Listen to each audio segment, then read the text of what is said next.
But yes, I've been sober. I've had my coffee. I have listened to a minimum, not a minimum, a maximum of 30 minutes to 40 to an hour or less of like news. Because I don't know, I feel like every day that we pod, I try not to listen to anybody else's podcast or any news network so I can just have my own opinions, which in one hand is kind of like, that makes sense, Jabari, in my head. But in the other hand, it's like, but you've been listening to everybody talk for the last month before you put your content out. So you're kind of defeating the purpose. But either way, we're here. It is Bullshit for Your Health, a podcast. And might I say, the most balanced podcast in the world. I'm going to be honest. I don't know any other podcast that talks about the stuff that we do, both from a political, healthcare, structural, philosophical standpoint, and then also is going to get into conversations that mean literally nothing, i.e., the B. Simone situation that just happened. But either way, this is Bullshit for Your Health, the most balanced podcast in the world. And we are back for another riveting episode to talk about the past month. And today we have Marcus joining us again. Devontae might pop in at some point, but we're going to hold it down for you guys. So Fantastic. let's just fucking jump into it, okay? Because again, I have a 9 to 5, Marcus has a 9 to 5, and we still think we're pretty cool dudes who can do entrepreneurial stuff like podcasting. You don't have to choose B. Simone, B. Simone, B. Simone. I don't know if you know who B. Simone is. Do you know who that is? Who is B. Simone? So she's like a influencer, entertainer who got a big break on Wild 'N Out. Started a podcast. I don't think. Oh, I should say I'm not aware of which podcast she had like that was pretty influential or successful. I just know B. Simone from a few different statements she's made that have, let's say, set the internet ablaze. A few years ago, she basically had this statement where she said she couldn't date a man who worked a 9 to 5. She said he needed to be a entrepreneur just like herself, and she didn't care what type of entrepreneurial fucking shit he was doing. She's like, he's got to be doing something. And she was talking to Nick Cannon at the time, and Nick Cannon tried to shoot her some bail, like, hey, bro, the internet's going to tear you up. You want to clean up that statement, you know what I'm saying? And she doubled down and said, fuck no, I'm not dating no nigga with a 9 to 5. If you want to be with me, you got to be doing something, podcasting, rapping, shit, selling drugs, but you can't be a 9 to 5 worker. Well, she has to now eat her own words because most recently, like literally 2 days ago, she went viral for crying on a recent podcast episode that she did with one of her friends, where she basically said she is going through money problems and is basically like at a point in her life right now where she's good, like her investments and other situations, but her liquid cash, her cash flow that gets her from today to tomorrow does not look the way it's supposed to look. And I guess she said this because she thought she was going to receive some type of sympathy from the internet, but no, they tearing her ass up in the comments, bro. So I want to know if you saw that. That shit was hilarious to me. I'm trying to see if I can find the actual, what do you call it? Snippet, because it was everywhere, man. They were talking about it on the Breakfast Club today. They were talking about it on, here we go. Look at this shit. Finances. Like, the budgeting, you see how I am. Nitpicking every little thing. I've never been like that. We were in Bloomingdale's yesterday. I'm like, we have to go to H&M. Yeah. Like, I notice it in me now. Just nitpicking. And it's not even, I just don't have it like to spend the liquid. Yeah. I'm used to having liquid. I'm used to seeing a certain amount in my account, but you're just my finance. Ma'am. And actually, let me see if I can find the what do you call it? The best friend with a celebrity. Initial comments. Oh, here you go. Boom, boom, boom. And this is what she initially said a few years back that like everyone's contrasting with. I mean, he could be a hustling entrepreneur. So you want him to be you want CEO status? Yes. Okay, he can't clock in and clock out. No. Damn, I think Simone. entrepreneurs should date entrepreneurs. Okay, but still, there's people who have really good jobs with vocational skills. If he's a mechanic, I'm sure, but no, you're not gonna understand my lifestyle. You're not gonna understand why I'm up at 3 a.m. Damn, you're making this hard for me. Okay, all right. You know, he has to be an entrepreneur. A business owner. Be somebody that understands my mindset. So we're all caught up, correct? Yeah. Man, so how do we want to play this? Do we want to have fun? Do we want to give a little bit of actual advice to maybe some young men listening to this or some young women? Or do we feel like we don't even need to address this? We just need to laugh at it because most working class Americans know what she's saying is complete and utter bullshit. How do you? Like she did it to herself. Like I feel like we can let them. We can let the internet feast. Do what it does? Yeah, they're tearing her apart right now. We can just let them do what they do. But for sure. She brought it on herself. She brought it on. Honestly, not many people are. You're not going to find an entrepreneur out there, honey. All of us struggling, trying to build a business. I'm building credit right now. I'm building debt and credit simultaneously.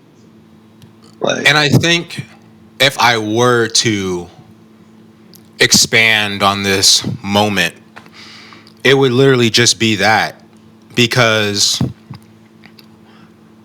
I do think there is a conversation that needs to be had on a personal level by a majority of millennials, Gen Alpha, and Gen Z who find themselves in positions of economic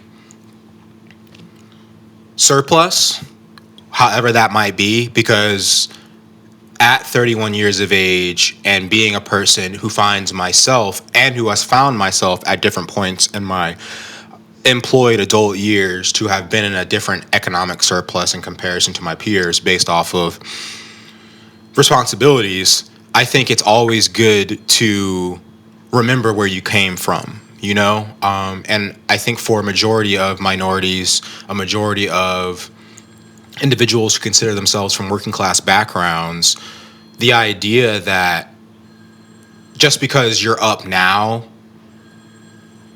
but that doesn't mean you will always be up. So you should always be advocating not from a place of, okay, how do I want my life to look once I get to the top? But you should be advocating for how would I like my life to look if I'm ever so unfortunate to find myself in a place where I don't got it, like I'm striving to be.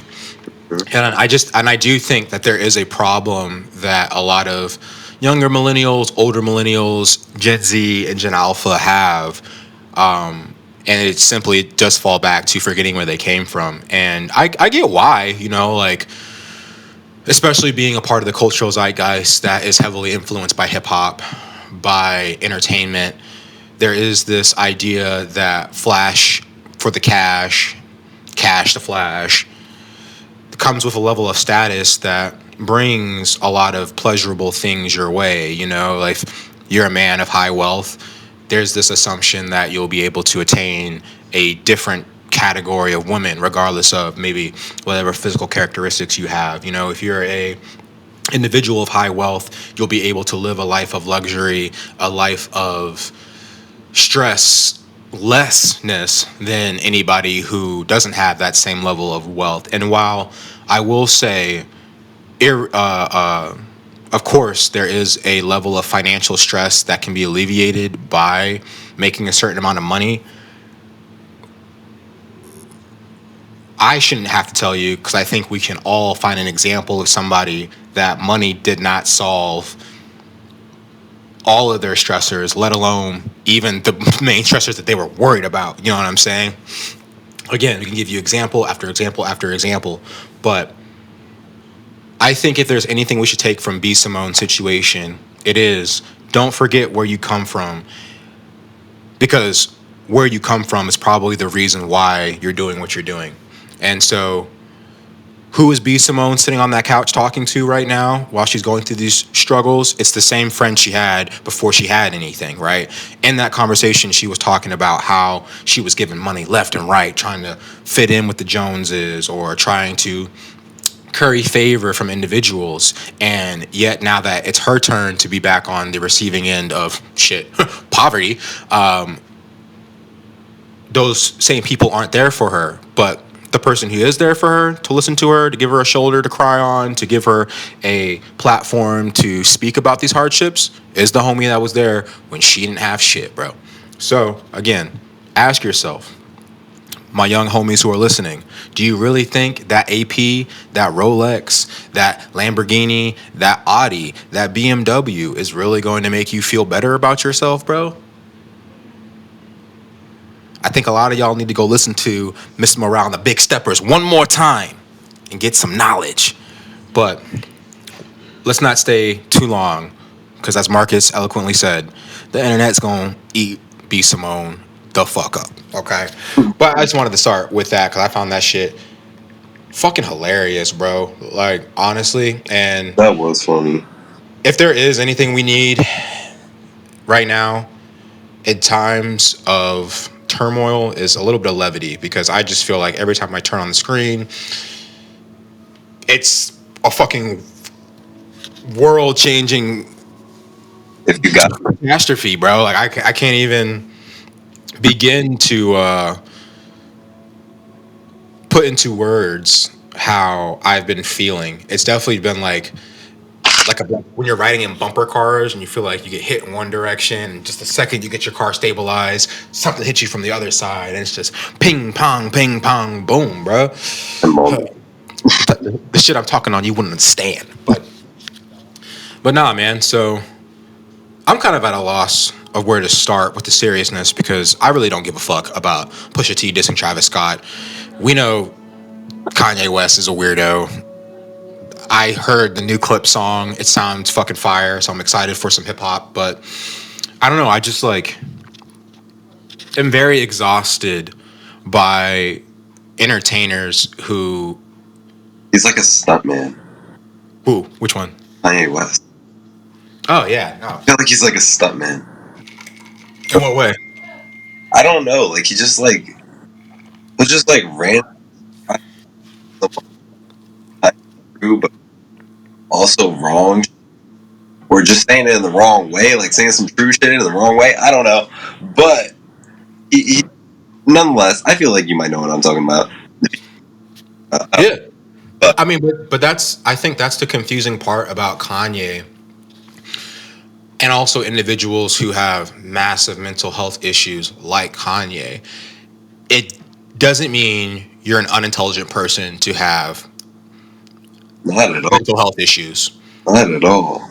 It also doesn't mean, because actually that's a good segue into some of the more interesting things that have been happening as of late. But just because you are a terrible human being doesn't mean you can't make good points too. You know, we're coming out of a month where, due to Donald Trump and his authoritarian regime's actions, we're seeing individuals that personally, up until this past month, I don't think we could have ever come to an agreement on certain issues. Yeah, public. Coming to the same side that we had. You know what I'm saying? Like, we're literally sitting at the end of a month where Tucker Carlson read Ted Cruz the Riot Act, where you had who was that KKK member?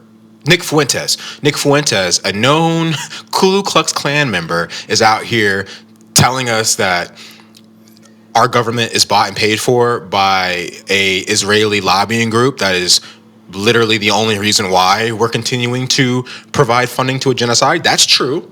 He's still a blatant racist and a blatant terrible person. Dig it, but Saying some correct shit, you know?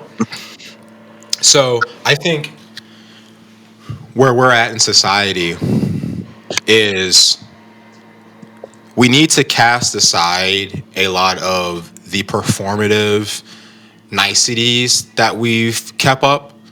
You know what I'm saying? When our leaders at least portrayed themselves with a air of respectability, and really start diving into the nuances for what they are, right?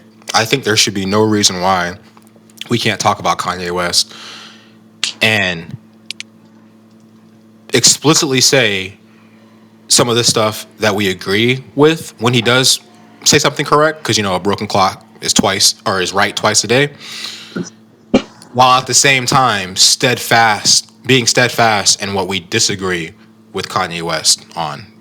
Because if you're not taking that level of seriousness to the current conversations going on today, you're not a serious person. Or should I say, you're not a serious person, and it's not because you're unintelligent. It could be because you are so hyper intelligent that you figured out how corrupt our system is, and you've just given up.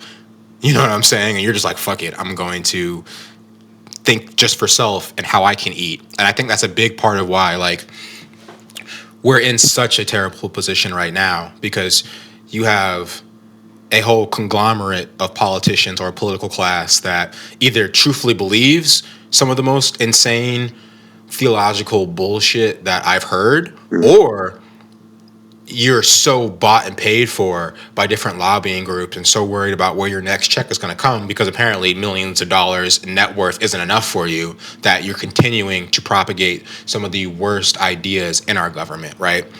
The fact that we're currently waging an aggressive war against Iran, and every single Democrat has not come out and said, impeach this man.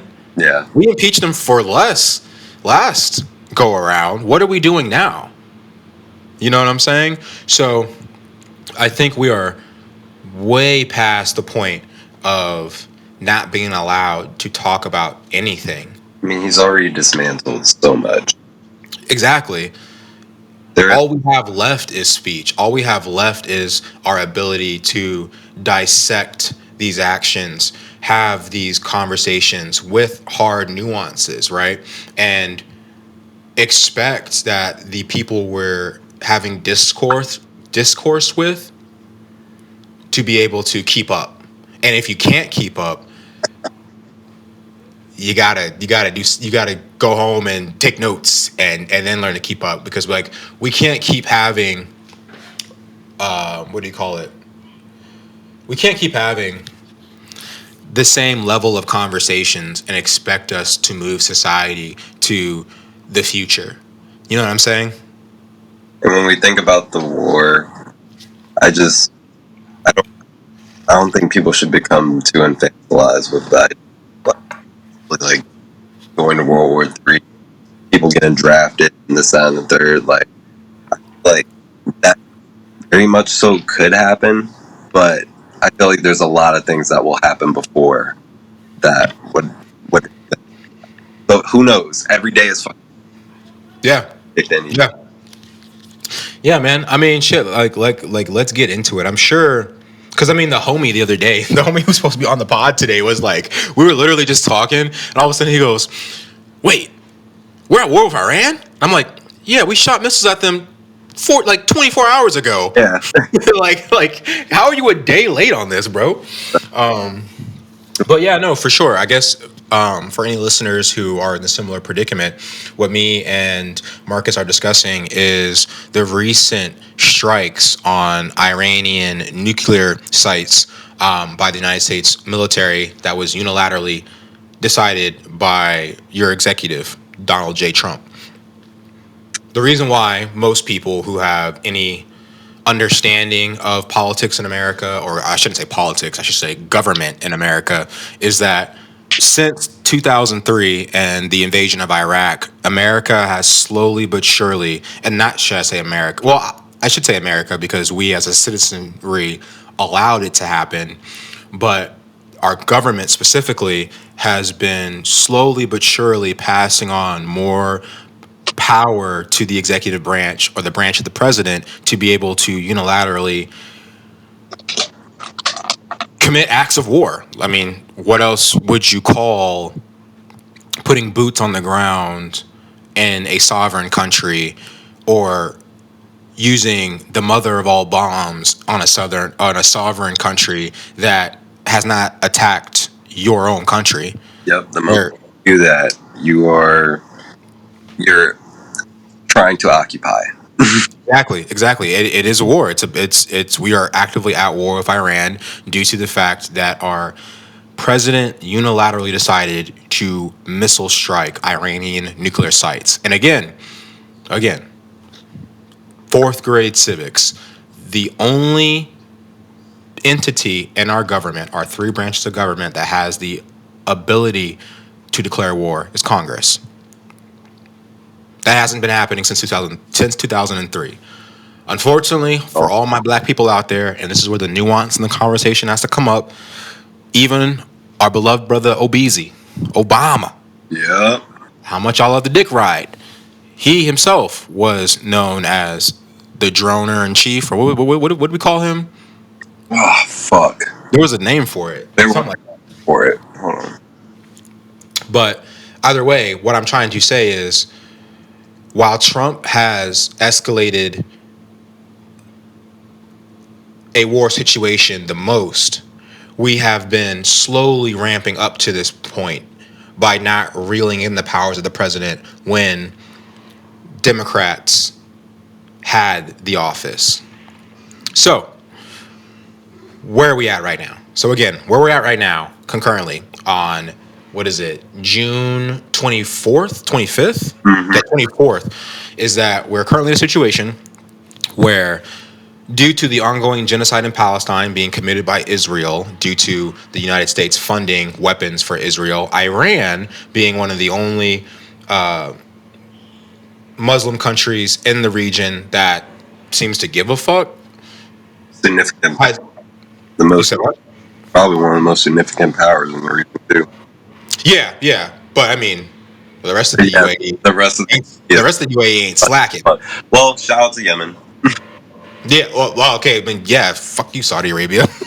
Either way, what I'm trying to say is, so how we got to where we're at now is due to the ongoing genocide in Palestine by Israel. Iran decided to step in and start shooting missiles at Israel in an attempt to get Israel to relax. Because again, Israel for the last 75 years hasn't been listening to nobody. Way too much. So, you see somebody getting picked on who is clearly not fighting back. Like if you were to walk into a cafeteria at school and you saw a fucking 6'4", 200-pound basketball player beating the shit out of a kid in a fucking wheelchair, you'd step in, right? Start throwing haymakers. So that's what Iran did. And again, Big Daddy Trump, Big Daddy America didn't like that shit because, again, apparently we are cucked to the Israeli government. No, sir. And Israel, through whatever machinations, whatever imagination, whatever verbal exchange, got Trump to agree to a plan where our president came out and said, hey, we need to do a peace treaty. We're going to take 2 weeks to figure out what's going on with this peace treaty. And by this point, I should say that Iran had not been bombing Israel at this point. There had been like low-key like a ceasefire between the two countries. Not saying there had been a ceasefire between Israel and Palestine, between Israel and Iran. So Trump comes out, says, hey, let's calm down tensions. Let's take 2 weeks. Let's figure out a way that we cannot go to war. And then like 2 days later, Israel says, fuck that. Let me at them, and starts bombing Iran. And the thing that was so specific about this Iranian bombing, because again, some of y'all might be, or this bombing of Iran, because some of y'all might be saying, wait, if Iran, oh, wow. And hold up. Let me get into my real broadcasting chops here, because it's Iran, not Iran. Iran. Okay? So if Iran was bombing Israel at one point, which again, there's nuance to that. Why do we give a fuck about Israel now bombing Iran? Well, again, Israel took it upon themselves while their daddy, who's supposed to be their daddy, the United States, was trying to calm down tensions to not only attack Iran, but attack Iran in such a pinpoint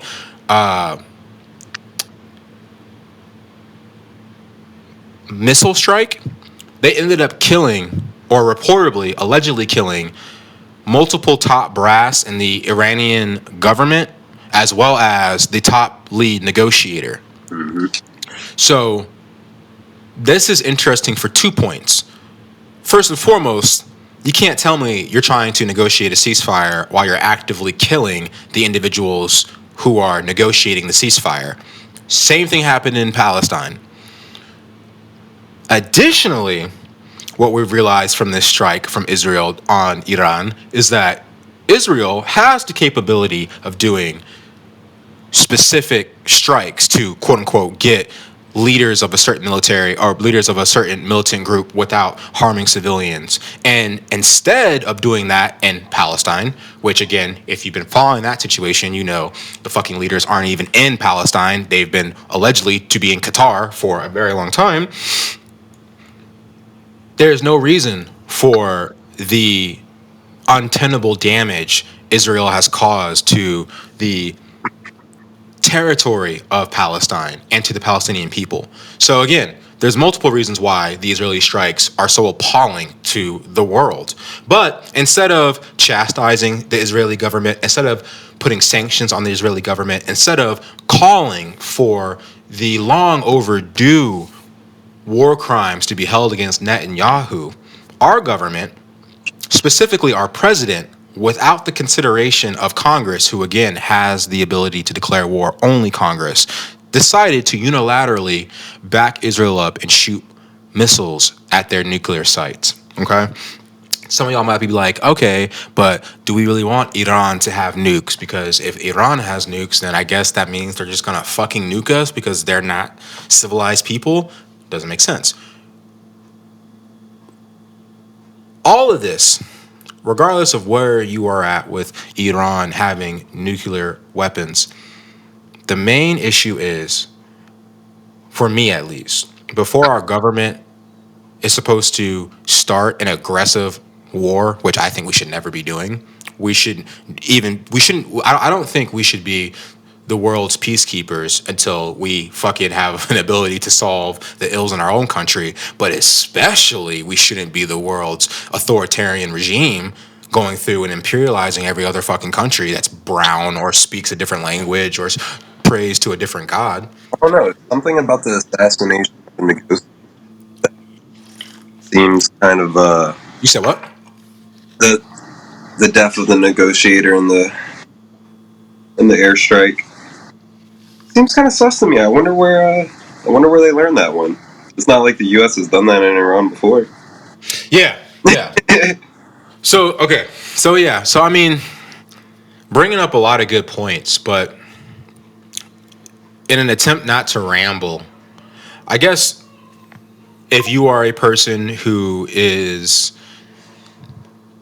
not super observant of American politics or kind of the world around you, start using the internet. Look up how the government propagandized the war in Iraq. Came out, said they had weapons of mass destruction. Compare that to how they are now trying to push favor for a war with Iran, saying that they have the potential to have weapons of mass destruction. And then how with the war in Iraq, that swiftly moved from weapons of mass destruction to regime change because they just hate America and they hate the freedom that Americans have. How they're already doing that same thing with the war in Iran and talking about regime change. All of this is inconsequential when you look at the fact that even though Obama was also a president who propagated up the imperialism of America, Obama had figured out a way to find some type of tenable peace with Iran through an Iranian agreement. They weren't enriching uranium past 60%, which apparently the reason why you can't go past 60% is that it's easier to arm a nuclear warhead. But throughout the cooperation of the Iranian government, the American government, and the United Nations, we were at a place where tensions were pretty chilled. Not saying there wasn't issues, not saying who knows where we would be at this point in time if what I'm about to tell you next hadn't happened.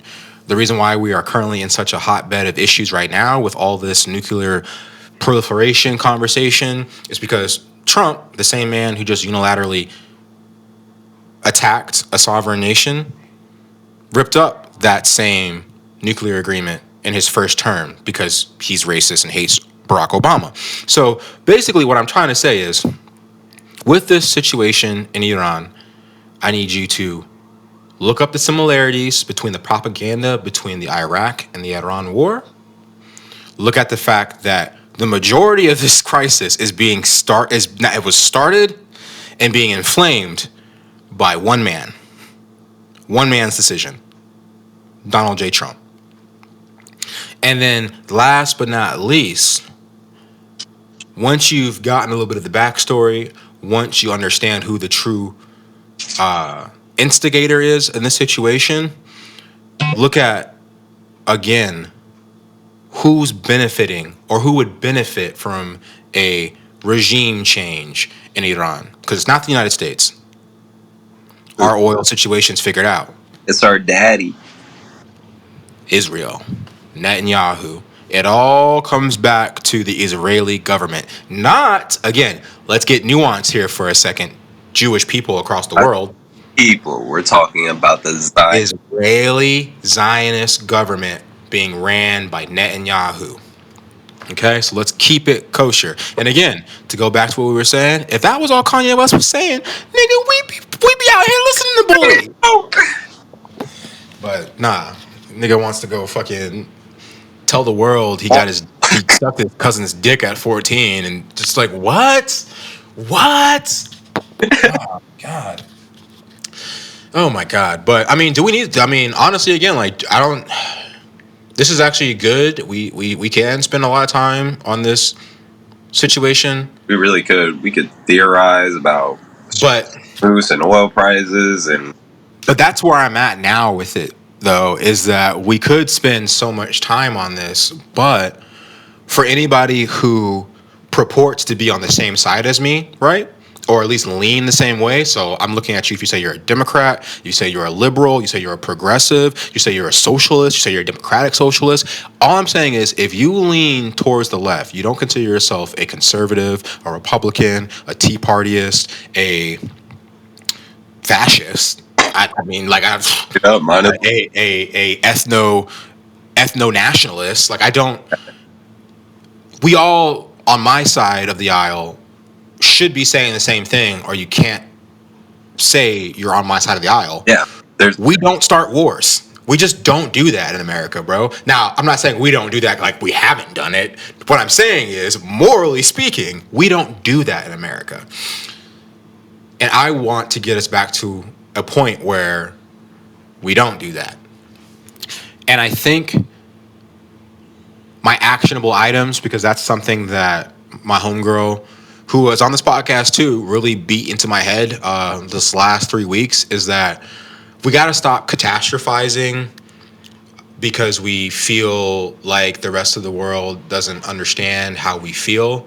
There is a portion of the world that's like that. Don't get me wrong. And no, I'm gonna keep yelling at those individuals. But for the individuals that do feel how we feel and are in a similar position to what we're in, I really want to start giving actionable items that can at least make you feel in your heart of hearts like you're doing something.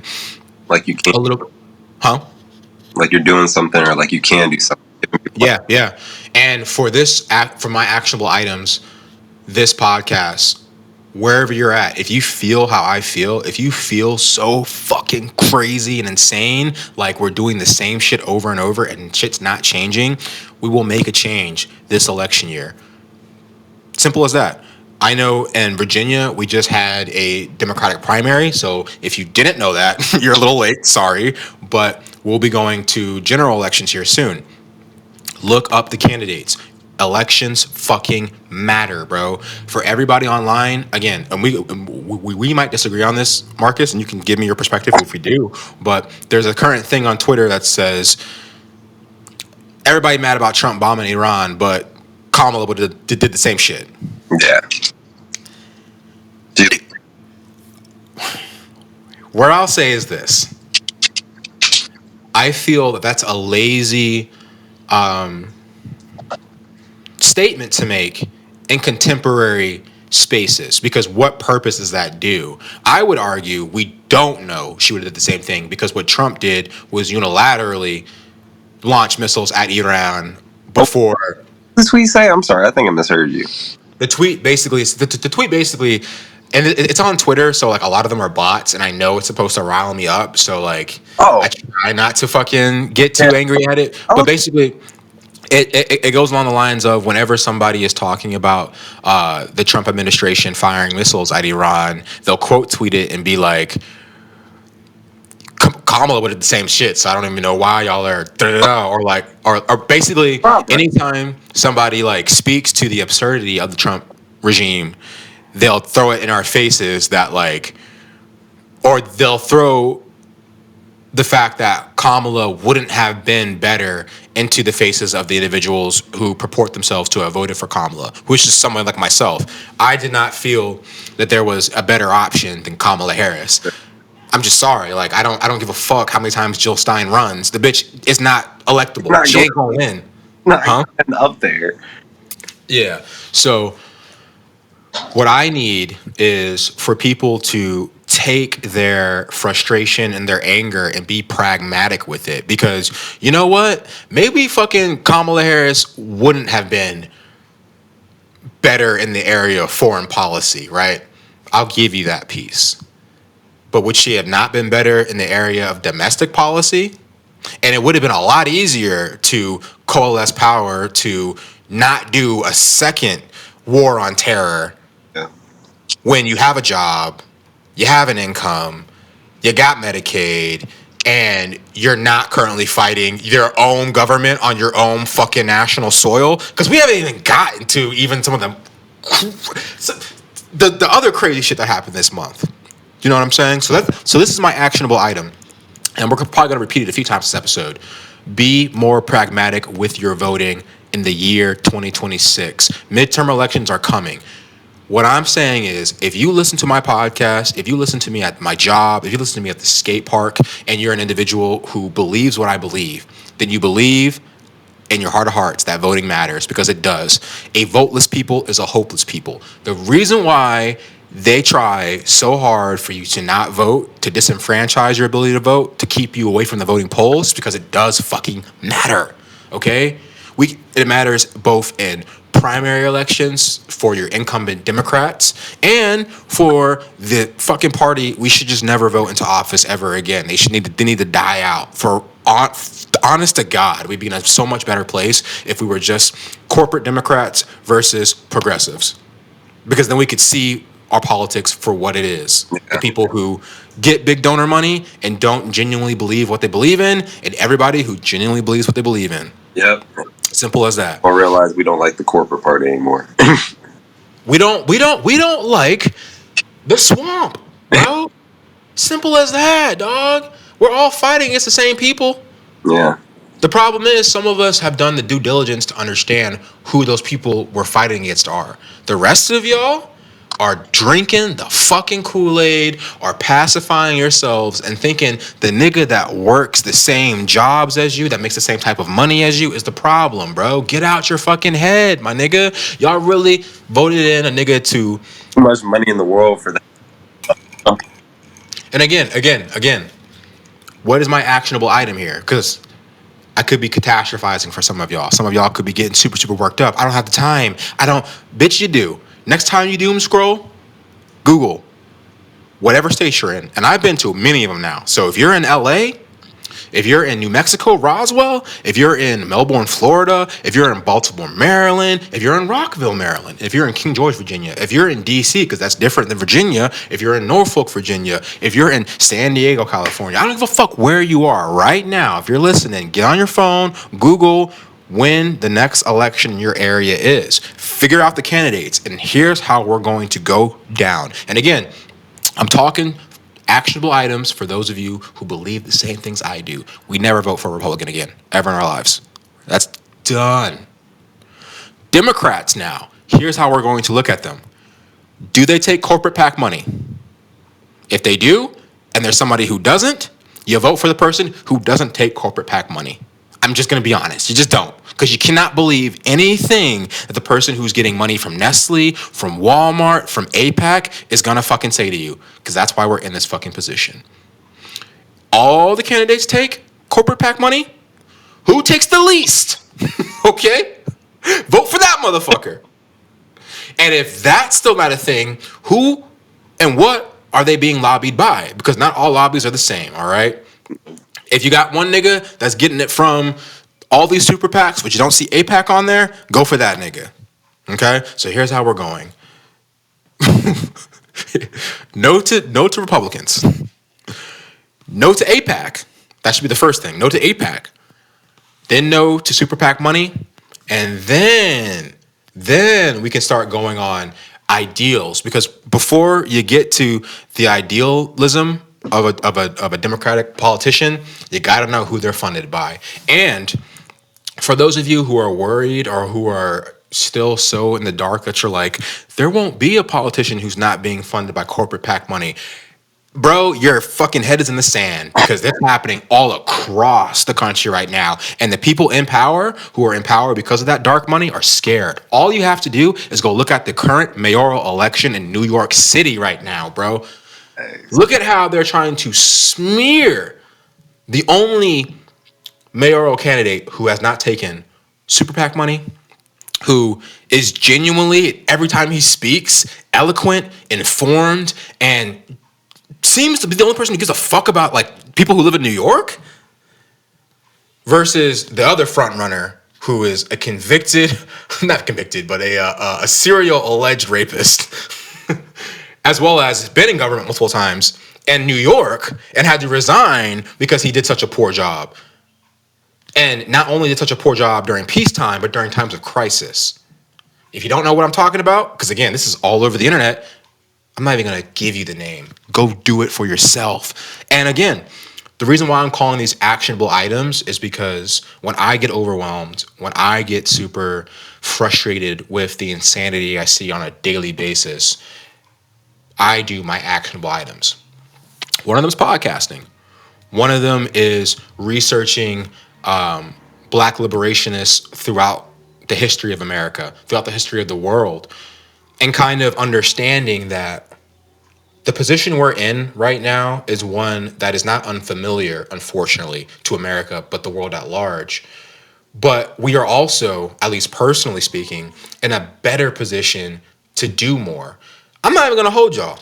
I'm not the best when it comes to like actionable items. I'm trying my best. I spent last week, when was the No King protest?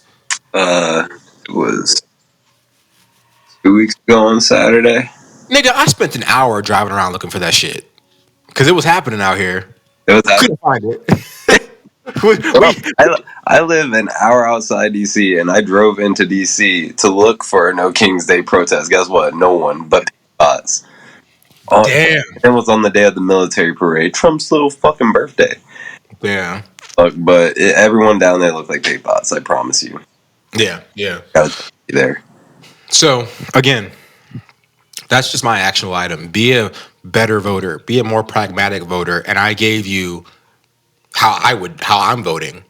And if you believe in what I believe, please take my advice and vote how I would vote, so that we can get to a point where we're at least discussing the issues from a genuine standpoint, not from a standpoint of, this is what I believe. I'm Cory Booker, but then I'm also going to vote and allow Donald Trump to have all his cabinet secretaries, to the point where we're now in a position where the United States military is both attacking sovereign countries in the Middle East and putting boots on the ground in the Americas, which is insane. Oh man, speaking of boots on the ground, did you watch all the stuff in LA? Because like that is the one thing about protests that is hard, even for myself, to keep in mind, is that what we're seeing through the screens of major news networks is probably not what's going down on the ground. Yeah. And In a way. yeah, so what was your opinion of all of the protests that were going on over the last few weeks? So we had Trump a few weeks ago and Stephen Miller, the Nazi chief of staff, implementing a policy that they were going to try and detain and abduct and detain 3,000 undocumented migrants a day. And because it's impossible to do that when you're trying to only go for people who are quote unquote criminals. Yeah. They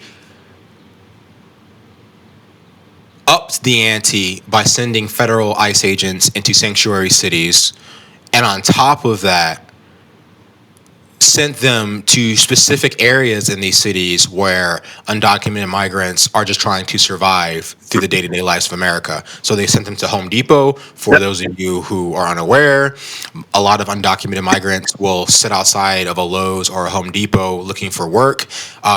So insidious to me that anybody in the LA area would have anything to say about the protests when this is how they're going about abducting people, when you know everybody in LA, whether you're in the outskirts of the county or you're in the city, all of that landscaping is being done by undocumented migrants. I know that firsthand. I lived in LA for a year, drove around the neighborhoods, early mornings.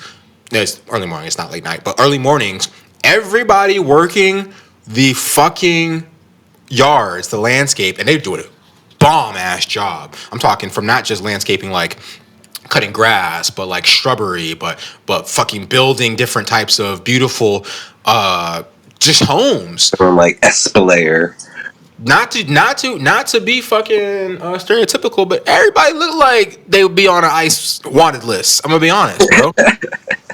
And for the life of me, I can't understand how you could be somebody who used that labor and then not gone to bat for those same laborers, bro.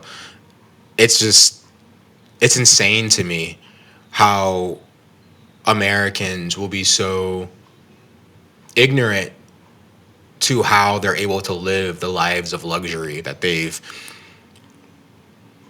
believed that they've built for themselves throughout like their own hard work. You know what I'm saying? Yeah. And that kind of wraps up into everything, including this whole idea that the tariff situation was going to be positive for anything. Like to not to be so deluded in your own grandeur that you don't even know why America sits at the top of the capitalism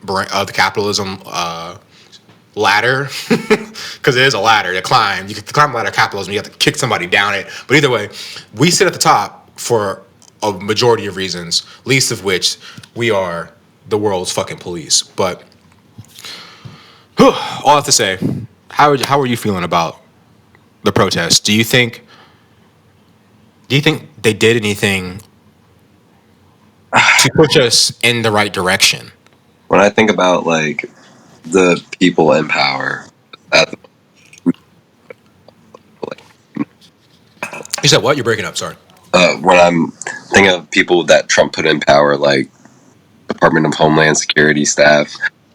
Like we got people like that. Tom Homan is his name Homan, but these people who are extremely and trying to just detain, basically like try and treat these people like they're cats.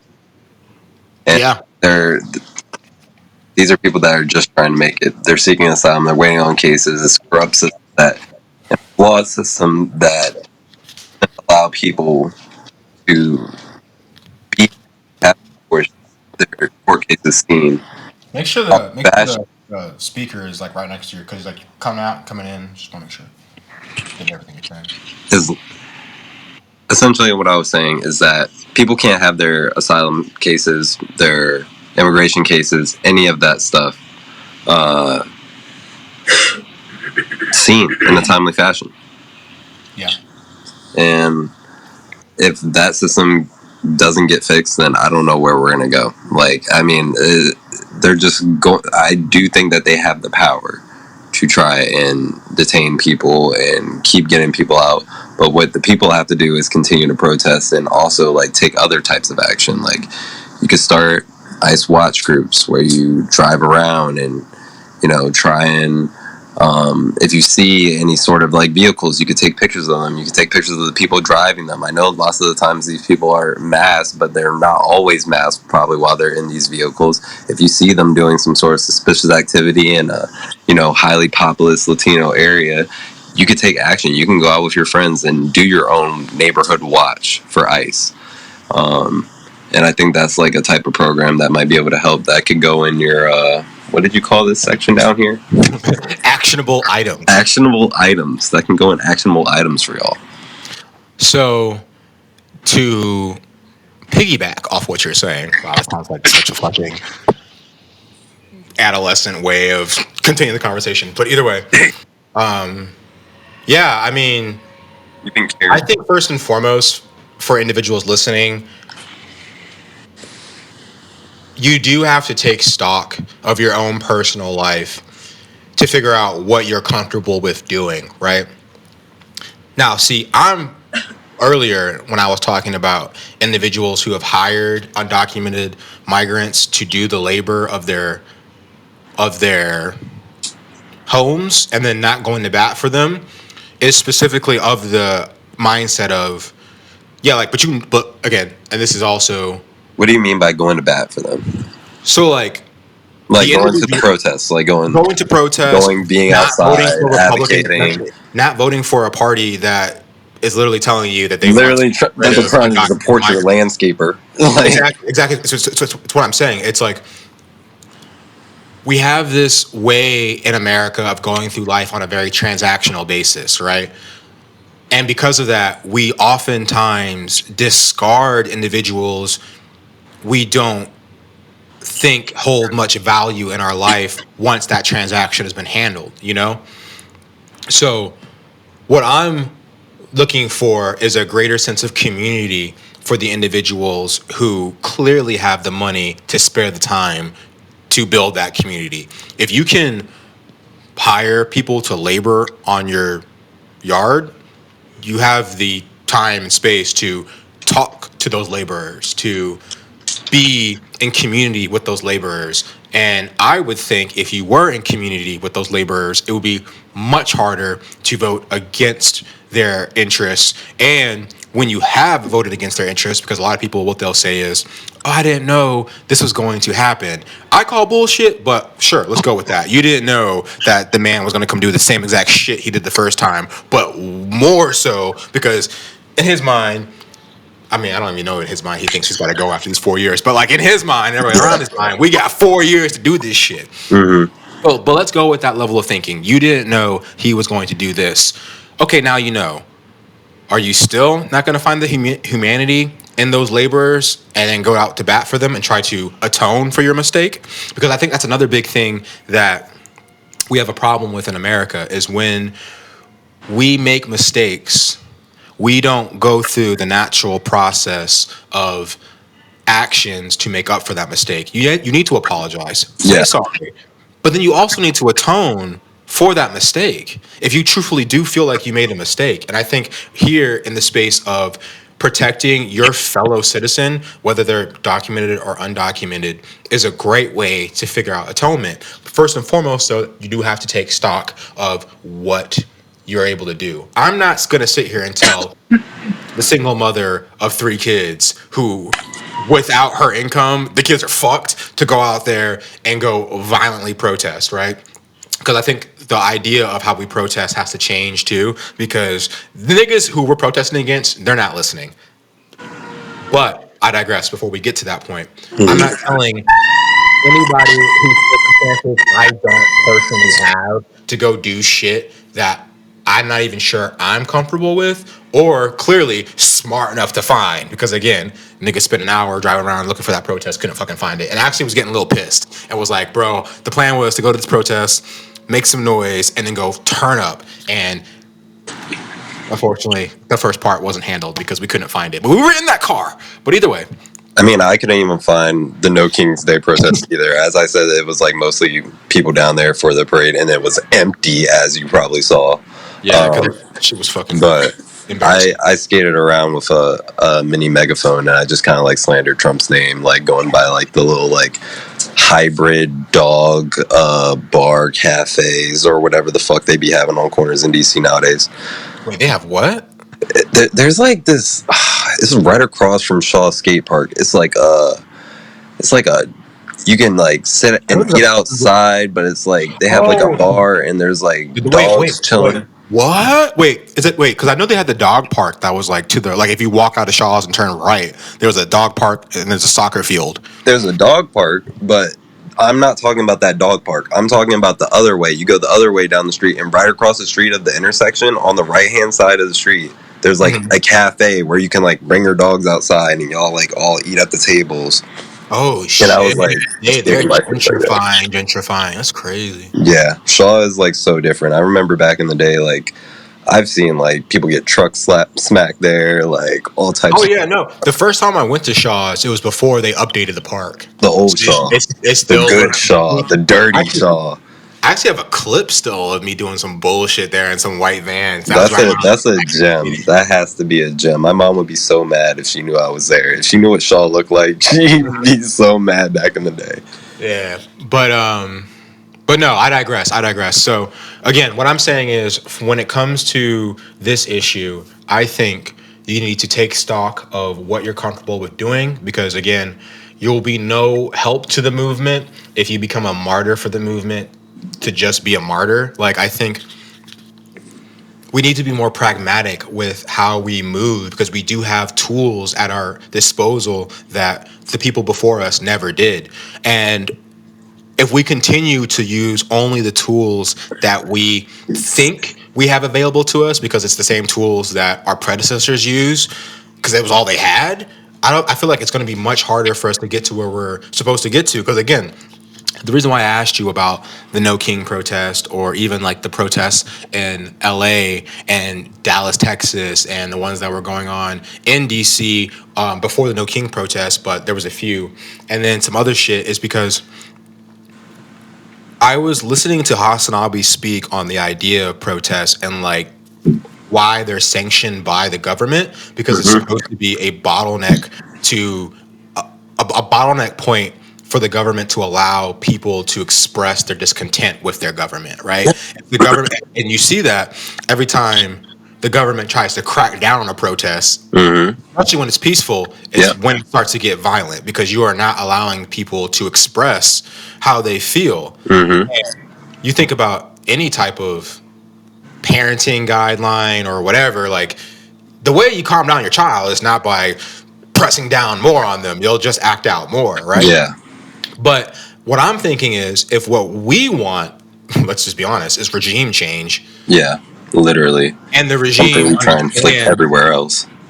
and the regime, when again, and when I say regime change, for those of you who are now still focused on the Trump issue, what I'm saying by regime change is, no, we need like our government to Our change. whole thing Our to flip. entire situation is, I feel like the government has caught on quicker than we have about the protesting situation, because if it's a Democrat in office, they're able to allow, to an extent, protests to bottleneck and to contain that anger, because they truthfully know, without sustained behavior change and sustained community organization, niggas are gonna get distracted again.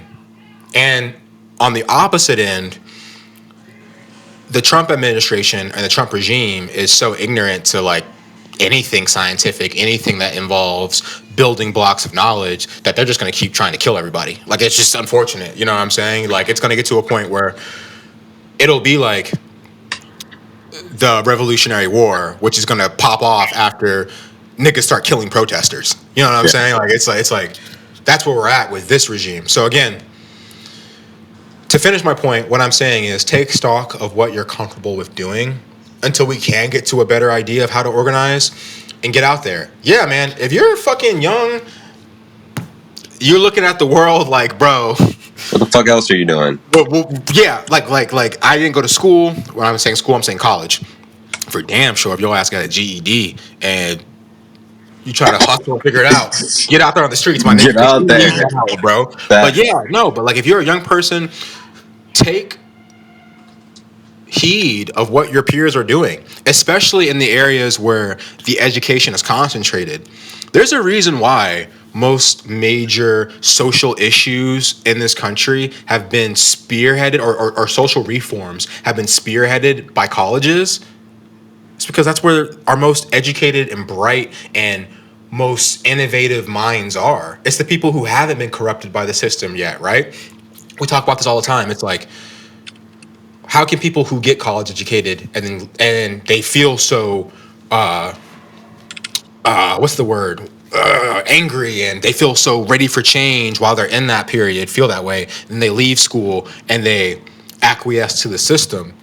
And a large part is because they didn't keep that fire in them to keep changing, and they let the morphine drip that is American capitalism pacify them, bro. Like they say this about lawyers all the time.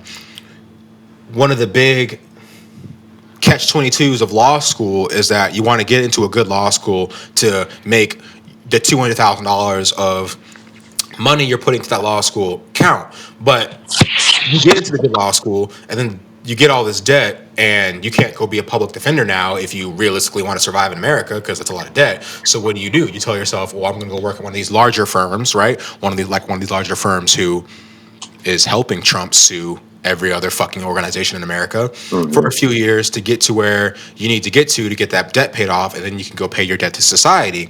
But what a lot of times what happens is you get caught up in the capitalism of life, start getting a new fancy car, new house, you start mingling with bitches of different caliber, and now you're another cog in the machine. Yep. And what I'm saying is, don't forget where you came from. Take stock of where you're at so that you can be a part of the resistance and however you can. Because maybe that isn't you being on the front lines because, yeah, you did make that decision to go to that fucking law firm. But what that means now is you donating money to help people get out of fucking jail on bail. You know what I'm saying? Like you donate to a bail fund. You know what I'm saying? What that looks like is you having conversations in that law firm with the people who might not have come from the background that you came from. And because of that, and because of the way we segregated society, they are ignorant to what's happening in the world. Maybe you be the one to plant that seed. And then maybe and then continue to set up your life, not forget where you came from, so you can leave that job. And you can actually go do something with that degree, with that education. That means something, bro. And that's what my actionable items for your government kidnapping people and sending them to detention centers. I don't even know what the fuck I was trying to say, but basically, nigga, go do something. Go do something, anything. Like, what the fuck are y'all doing? Because there's something to do. Nigga, post about it. Scream about it. If that's all you got right now, do something. Make us feel like we're on the same side, bro. Get out there. It feel good. Like, feel like you did something. Really spoke about it. That's something that. Because I'll tell you one thing. Where this country goes, okay? But if I'm so fortunate to have a child, I'm going to tell them about this podcast so they know their daddy was on the right side of history, bro. Thanks. So they know when I'm telling them how hard they got to fight and why, they know that we tried. Okay? The same way that I can go read Angela Davis and understand her upbringing and how her grandparent was a fucking slave and like knew not knew Harriet Tubman, but like knew of Harriet Tubman, you know, knew of Frederick Douglass, and then how she herself, like again, I'm reading the autobiography of Angela Davis, and she wrote the book in 1977. I want to say, and then like re-released it 3 times. So there's 3 forwards, and if you read each forward and how she like so eloquently, because she's still alive, guys, but how she so eloquently like pieces together her perspective from the 70s to how it changed 1988, how it changed 2001, and how it changed 2025. It's like it's all building blocks, but at the same time, unfortunately, because we haven't been able to find a through line that kind of hits everybody in the soul. And when I say everybody, let me refine it. Who hits marginalized people in the soul to the point where they don't forget where they came from as we continue to kind of climb the social ladder. It's very difficult, but like for me, it's reading. It is understanding that like, oh shit, all these things that I'm feeling right now, all this insanity that I see around me, all of the hardships that I believe I'm going through because of my particular disposition in American society, has happened before, and it's a lot of times happened for my specific disposition in society in a worse way. You know what I'm saying? Mhm.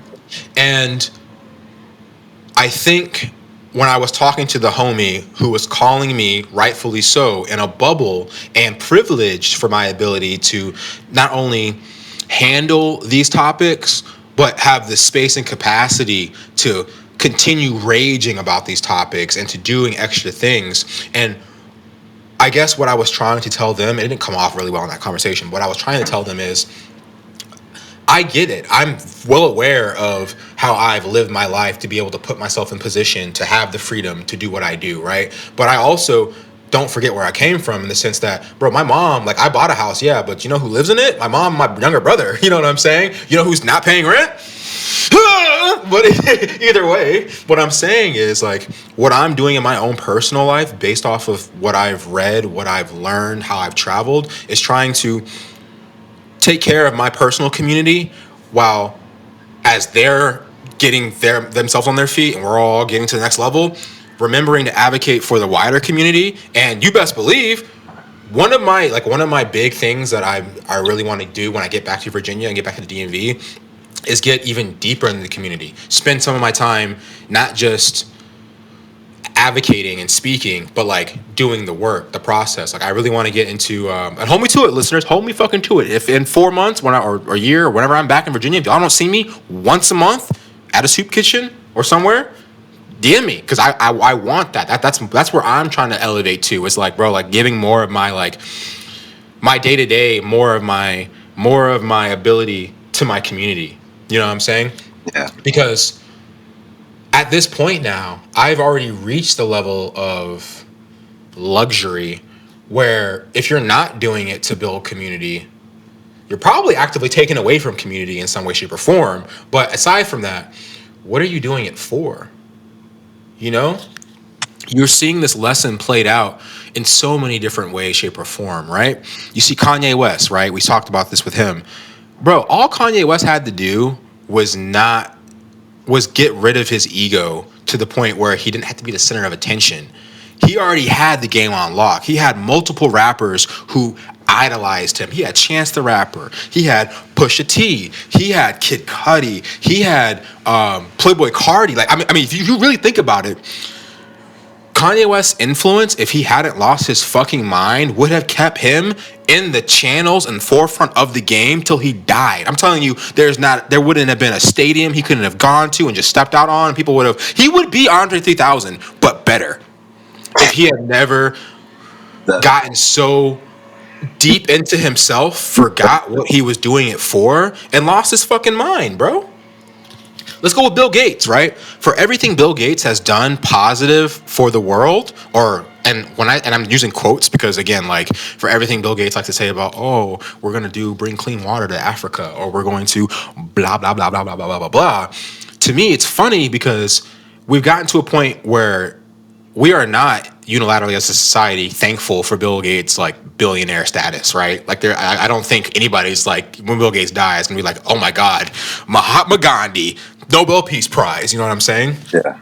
And so much so that I think Bill Gates understands this, especially with the way the world has turned on Elon Musk, rightfully so, and has again come out with something that he's been saying. Like, this is not a new idea that Bill Gates has stated he's going to give away the majority of his money when he passes. Like, he's not going to pass it to his kids. $298 billion, I think, was the last estimate that he said he is going to give away to a variety of organizations when he dies in an attempt to heal the world, right? And for the life of me, Marcus, I'm like, bro, if you had just did that over the last 60 years, you would be being heal the world. bro, you like imagine if over the last 60 years, $298 billion had been used to rebuild roads, to give everybody healthcare in America, to make college free for a majority of students going to public school colleges. Like, it's like, bro, like, You could do everything. you would be pause. I had to say, you'd be God, nigga. You'd be God. There'd be statues of you everywhere. And like, for the life of me, And I've been starting to have these conversations with the homies a little bit because now my homies are starting to get into their big money. Like homies graduating with their medical degrees, getting done with their residencies. Homies graduate PA, trying to pass their test. It's like niggas are like for the last 6 years, I've been probably the wealthiest member of my friend groups just because of where I was at cash flow as well as debt and like overhead, right? Because I haven't gone back to school yet, so like I haven't accrued any more money. Nah, the homies are getting to the point now where it's like, damn, bro, like I'm looking like chump change around this bitch. You know what I'm saying? Like that's time for y'all to start paying me the meals. But what I'm saying is, in those conversations, I think I've been subconsciously doing this, not because I don't think the homies are underdeveloped in any way, shape, or form. But I've just been kind of like, remember where you came from? Hey, we got to keep advocating for this. You know what I'm saying? And I mean, do we really want to do a med spa or do we want to do a free clinic? You know what I'm saying? Like, it's kind of like trying to, in my own personal community, make sure our morality is of the same order, regardless of where we end up in life. Because as it stands right now, barring that America implodes because we decided to nuke Iran and then they nuke us, we're going to be pretty okay, bro. We're going to be okay, me and my people. And so it's like, what I want us to do is to not just be okay, but be leaders, bro, and like continue to show our peer group who are also in our position how we can be first of us, servants of all, we shall transcend all. First of all, servants of all, we should transcend all. Damn, if any alphas are listening, don't get mad at me for that. But yeah, no, because like that's like a big thing. I said we're going to tax the rich and feed the poor till there are no rich no more. Yeah, and I think as I've gotten into more money too, what I think people who don't have my level of money for whatever reason, right? And when I say my level of money, that could be either how much cash flow I make or the freedom of my money. Because right now I'm kind of stretched. I am a little strapped. I don't want niggas to think Jabari's just got it. I am rebuilding because I had a little bit of fun. But what I'm saying is, there is a way that we can have a meritocracy in America, right? To where we all start on an equitable and equal playing field. And yeah, some people are probably going to make $250,000. Some people are probably going to make $450,000. Some people might even make $1 million a year. The difference, though, is that you can do that and still make sure everybody starts on an equal and equitable playing field, which, what do I mean by that? It means everybody has the right to healthcare. Healthcare is a human right, not a financial commodity that you get if you got it and don't if you don't. Because again, science-based, evidence-based, I'm not even gonna get into that. I'm just telling y'all niggas how to fucking do the world, okay? We can have a point where everybody gets to die with dignity, okay? I work in the ER, my nigga. For everybody who thinks this Medicaid cuts aren't going to affect them, what's good, D? I would just mute yourself when you're not talking because you have a lot of feedback because you're in the car. We appreciate you joining us, Devontae. I was telling Marcus I didn't think your ass was going to show up. Do you see Marcus? My homie. Homie from Baltimore. What's You see, Devontae? what I've just been doing is traveling to different areas and picking up light-skinned niggas. I'm like, I'm like on my Diddy vibe, but not Diddy. You know what I'm saying? What?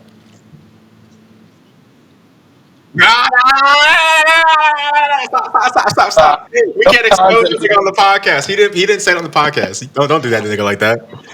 That's hilarious. That's hilarious.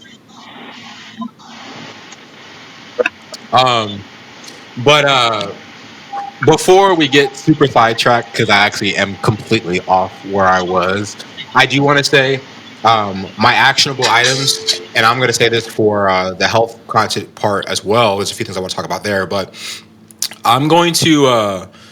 I'm definitely going to post it every now and then on the pod story, but there is actually a few different resources that healthcare providers, okay, providers of healthcare. So if you're a nurse, if you're a doctor, if you're a mid-level, so PR, MP, a guideline for how to interact with ICE officials if they do come into your workspace and demand to detain somebody, bro.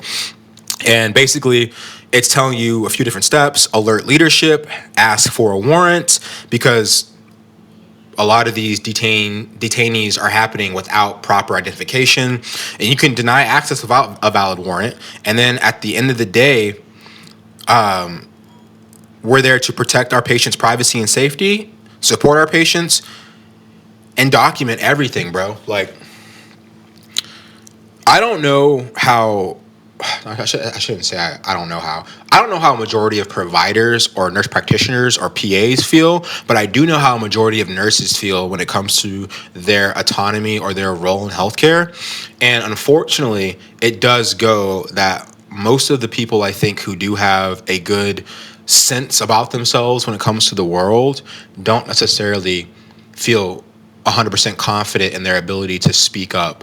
And what I'm telling you is, I've worked with a few different providers who are good people, right?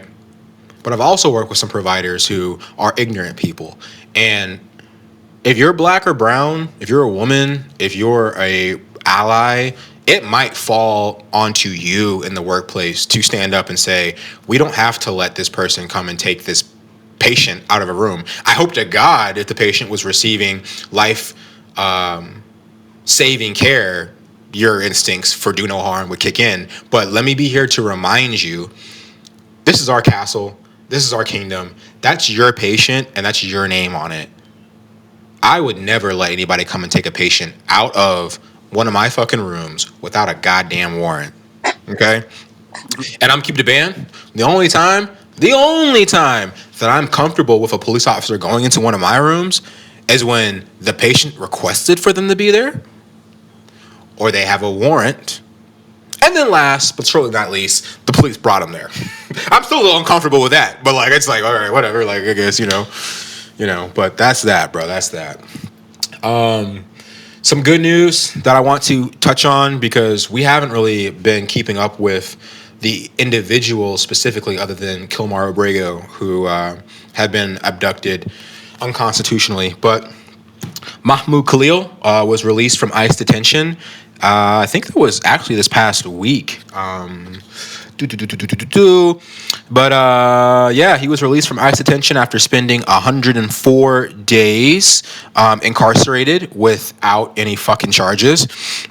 And yeah, man, the 30-year-old international affairs student was reunited with his family, and then the very next day was out there protesting for the Palestinian people. So, not a martyr, but a very intelligent, a very activated young man who I find a lot of courage from, or I can siphon a lot of courage from to speak my mind, because again, bro, the civil rights icons and leaders of tomorrow are being made today, bro. And like Angela Davis said, throughout history, we oftentimes think it's special people that are the ones that change history. But in truth and reality, oftentimes it's just a normal human being like me or you who saw something that they knew in their heart of hearts wasn't right and decided to stand up and say something. Can't be afraid. Wait, what'd you say? Come back to the phone? I got you. Can't be afraid of making a sacrifice. Lots of us are afraid to sacrifice our own well-being. Just at protests, doing things at protests, speaking out, saying certain things in certain spaces, whether that be your job or at work. If you see something that's wrong and someone's saying something that's wrong or whatever, but when you protest something that normally is kind of conditioned, you get backlash and people are afraid of taking sacrifices. Yeah, and again, for those of you who may still be at a point where you're like, dude, is all of this necessary? Can't we just wait to vote him out? Dude, aren't you guys... Very. It's very. You said what? Protests are very. Oh my God. fucking keep picking this up. Protests are very necessary. Yeah, but what I'm saying is to maybe kick some of the urgency into gear is that just like we said a few months ago, when you don't advocate for your neighbor, eventually the problem on your neighbor's door is going to arise at your doorstep. It's already escalating, guys. We are now about to be 6 months into this year, and the Trump administration is officially assaulting and arresting Democratic politicians, both on a federal and state level. So again, you don't know what we're talking about or why we're so urgent and why we're telling you you are at war, not both internationally now, thanks Donald Trump, but domestically. You need to look up the case of Senator Alex Padilla, who was accosted and handcuffed by police at Kristi Noem's press conference. NYC mayoral candidate Brad Lander arrested by ICE agents. So he was at a courthouse representing or making sure one of the individuals who was trying to go the legal route of getting their citizenship handled didn't get detained. He himself was detained while protecting that citizen. There's been federal officers coming into multiple Congress professionals' offices and putting staffers in handcuffs because, again, the litmus test for should you be an American or not, as of right now, is a paper bag test, apparently. And if you look like the paper bag, my nigga, come talk to us for a second. So watch out there, Devontae. And then most egregiously, it was on the day of the No King protests, if not the day after. But two Democratic state senators from Minnesota, shout out Tim Walz, were attacked in an assassination attempt. And unfortunately, one of the attacks was successful. They have the person in custody.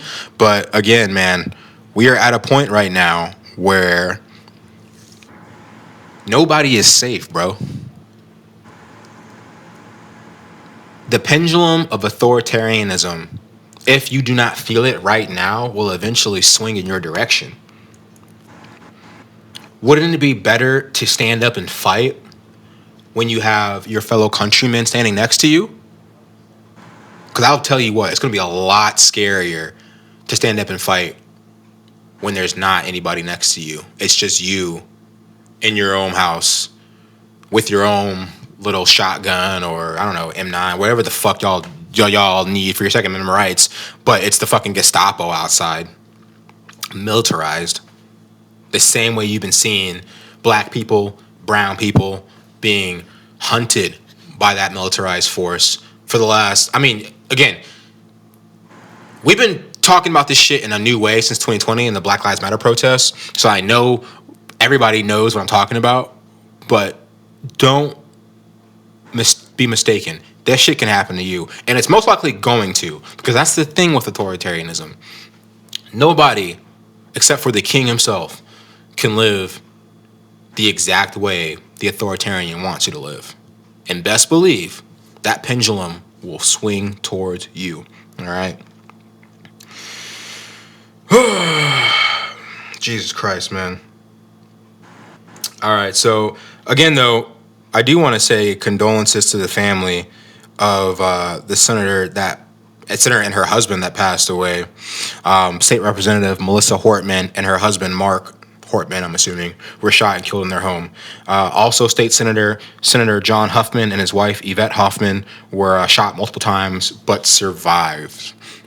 So yeah, man, I don't want to hear about the left being violent or whatever the fuck these niggas want to say these days. They are killing Democratic politicians. So again, I don't think any Democrats listen to this podcast yet, but we're going to get there at one point, okay?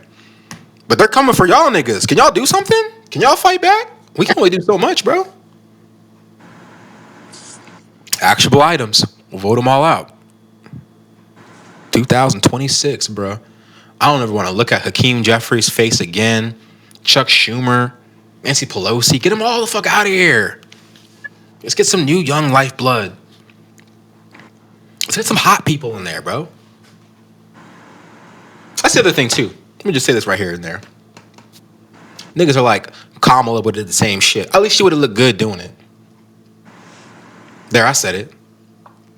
She looked good as fuck. Bro, she mid. How old is Kamala? Like 60.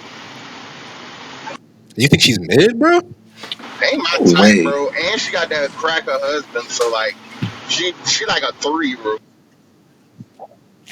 She is. 3. Kamala Harris is. She does not look 60. Cause she's a baddie. Baddie.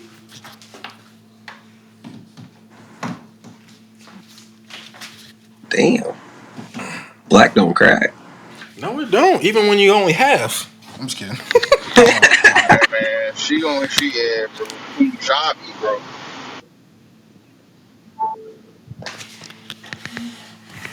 I think it's more the black side that's saving her than the Indian side. Oh hell Oh, yeah, for sure. they look For sure, depressed for than sure. they old too, bro. I don't know if she Um, really black, bro. but yeah, so let us not get sidetracked. What else we gotta fucking talk about? Oh my god, there's so much crazy shit. So we talked about war with Iran. We talked about the ICE protests. What else did Trump do? Oh my god, we didn't talk about the biggest breakup to happen since excuse me. The rumors of Beyonce and Jay-Z possibly breaking up. Did y'all see that shit that happened between Elon Musk and Donald Trump? Oh yeah. They This month. beefing. The girls are fighting. You see what I gotta deal with this nigga, bro? This nigga said, wait, they beefing. Yeah, bro, I don't be paying attention to the white people news, bro. I feel like this was nigga news for a while though.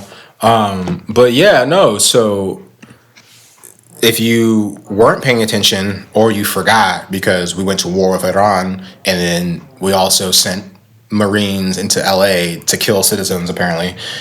Donald Trump, Elon Musk, their bromance that cost $257 million ended 2 weeks ago. And ended in one of the worst ways you can end a relationship. Again, I don't know which audience is listening right now, but let me just tell all the homies out there, you should not tweet at your ex all of your dirty laundry when you break up with them. It doesn't look good on either side, but especially not on your side, because while we all may be aware that Donald Trump is a pedophile and is in the Epstein files and should be buried 6 feet under the jail, you know who doesn't look good telling us this, especially if you're not going to stand 10 toes in it? The motherfucker that spent $257 million to get that pedophile elected. Okay? So, let's not mince words.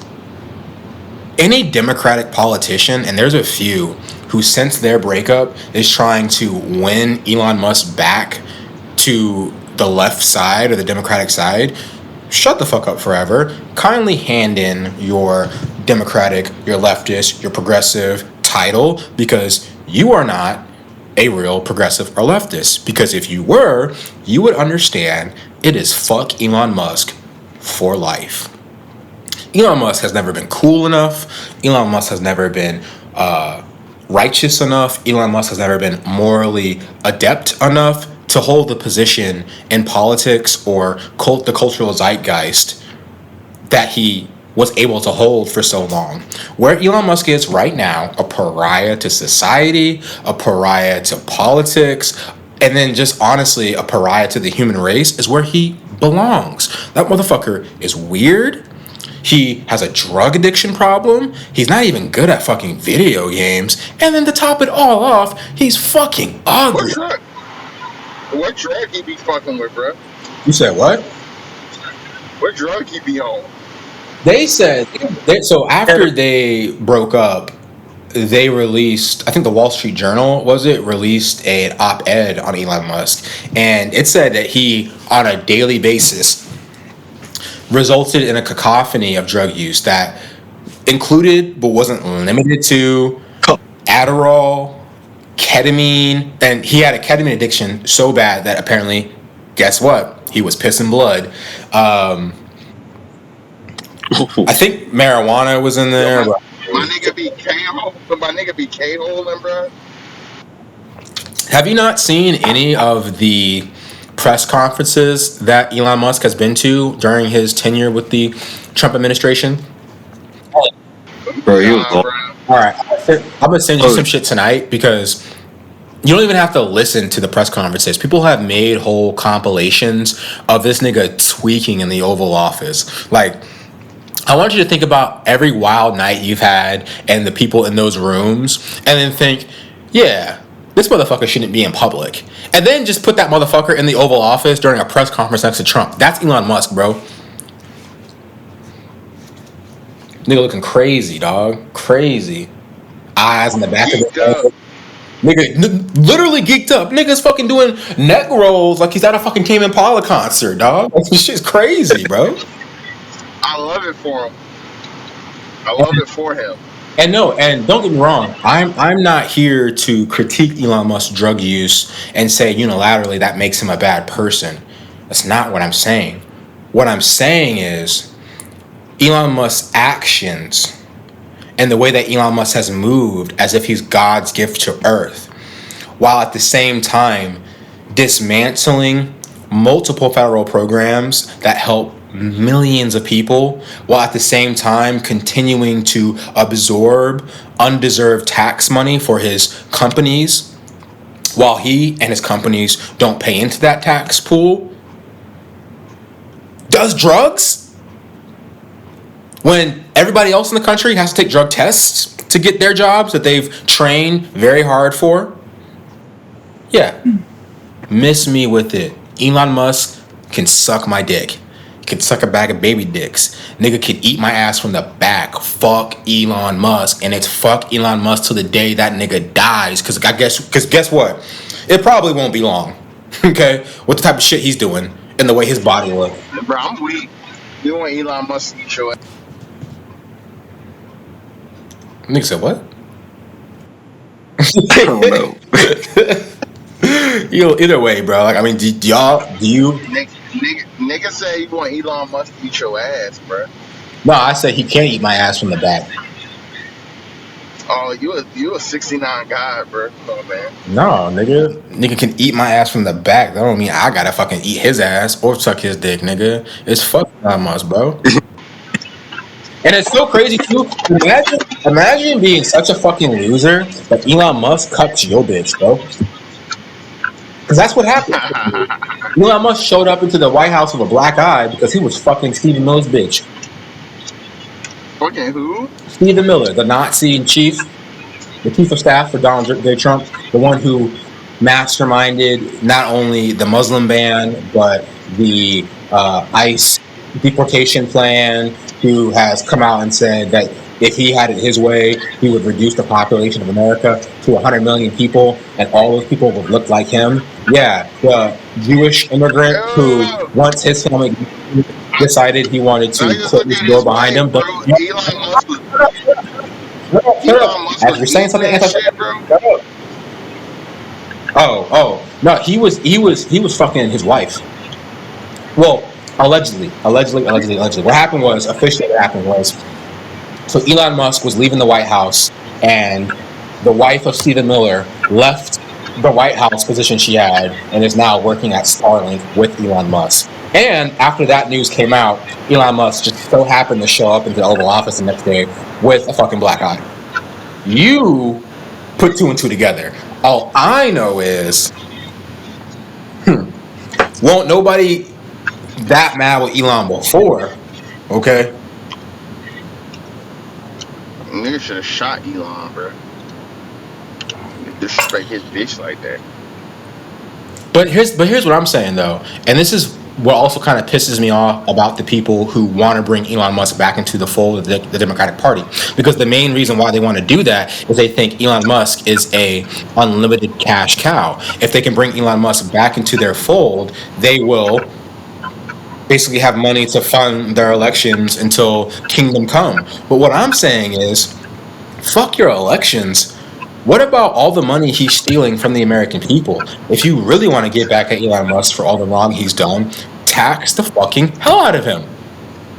Remove the subsidies from his government or from his companies. Nationalize SpaceX, because before SpaceX was privatized, it was fucking NASA. The niggas just been blowing up fucking spaceships every other fucking few weeks and talking about what's success. We're gonna get to Mars soon. Throw that nigga into the next fucking spaceship if he's so confident that's gonna get to Mars by 2030 or some bullshit. That's what I'm saying. Let's be more pragmatic about how we handle the villains in our world. And again, actionable items. I don't expect Ro Khanna or Nancy Pelosi or Chuck Schumer to have the answers in these situations or have the chutzpah to do what needs to be done. I do expect an AOC or a Bernie Sanders, but that's because they're not funded by big corporate money. So, again, if you think how I think, if you think I talk a good talk, you just don't think I have any fucking solutions, I'm giving them to you. Be more pragmatic in voting. The individuals who are trying to act like they're on our side but are actively giving themselves away throughout this entire second Trump presidency are doing it on a daily basis. Just listen to them, okay? I don't give a fuck how good Ro Khanna talks. But bro, the second Ro Khanna came out of his mouth and said, let's win Elon Musk back, bro, you're giving yourself away. You're giving yourself away. It's that simple, bro.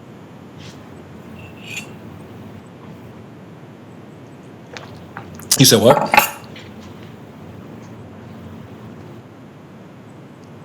Yeah, okay, well, tell me, stop walking for a second. Sit there, and for the next 5 minutes, tell us why you feel this way so I can call my girl and tell her good night, because she's mad at me, maybe still. Don't let there be no dead air podcast, nigga. Look at him.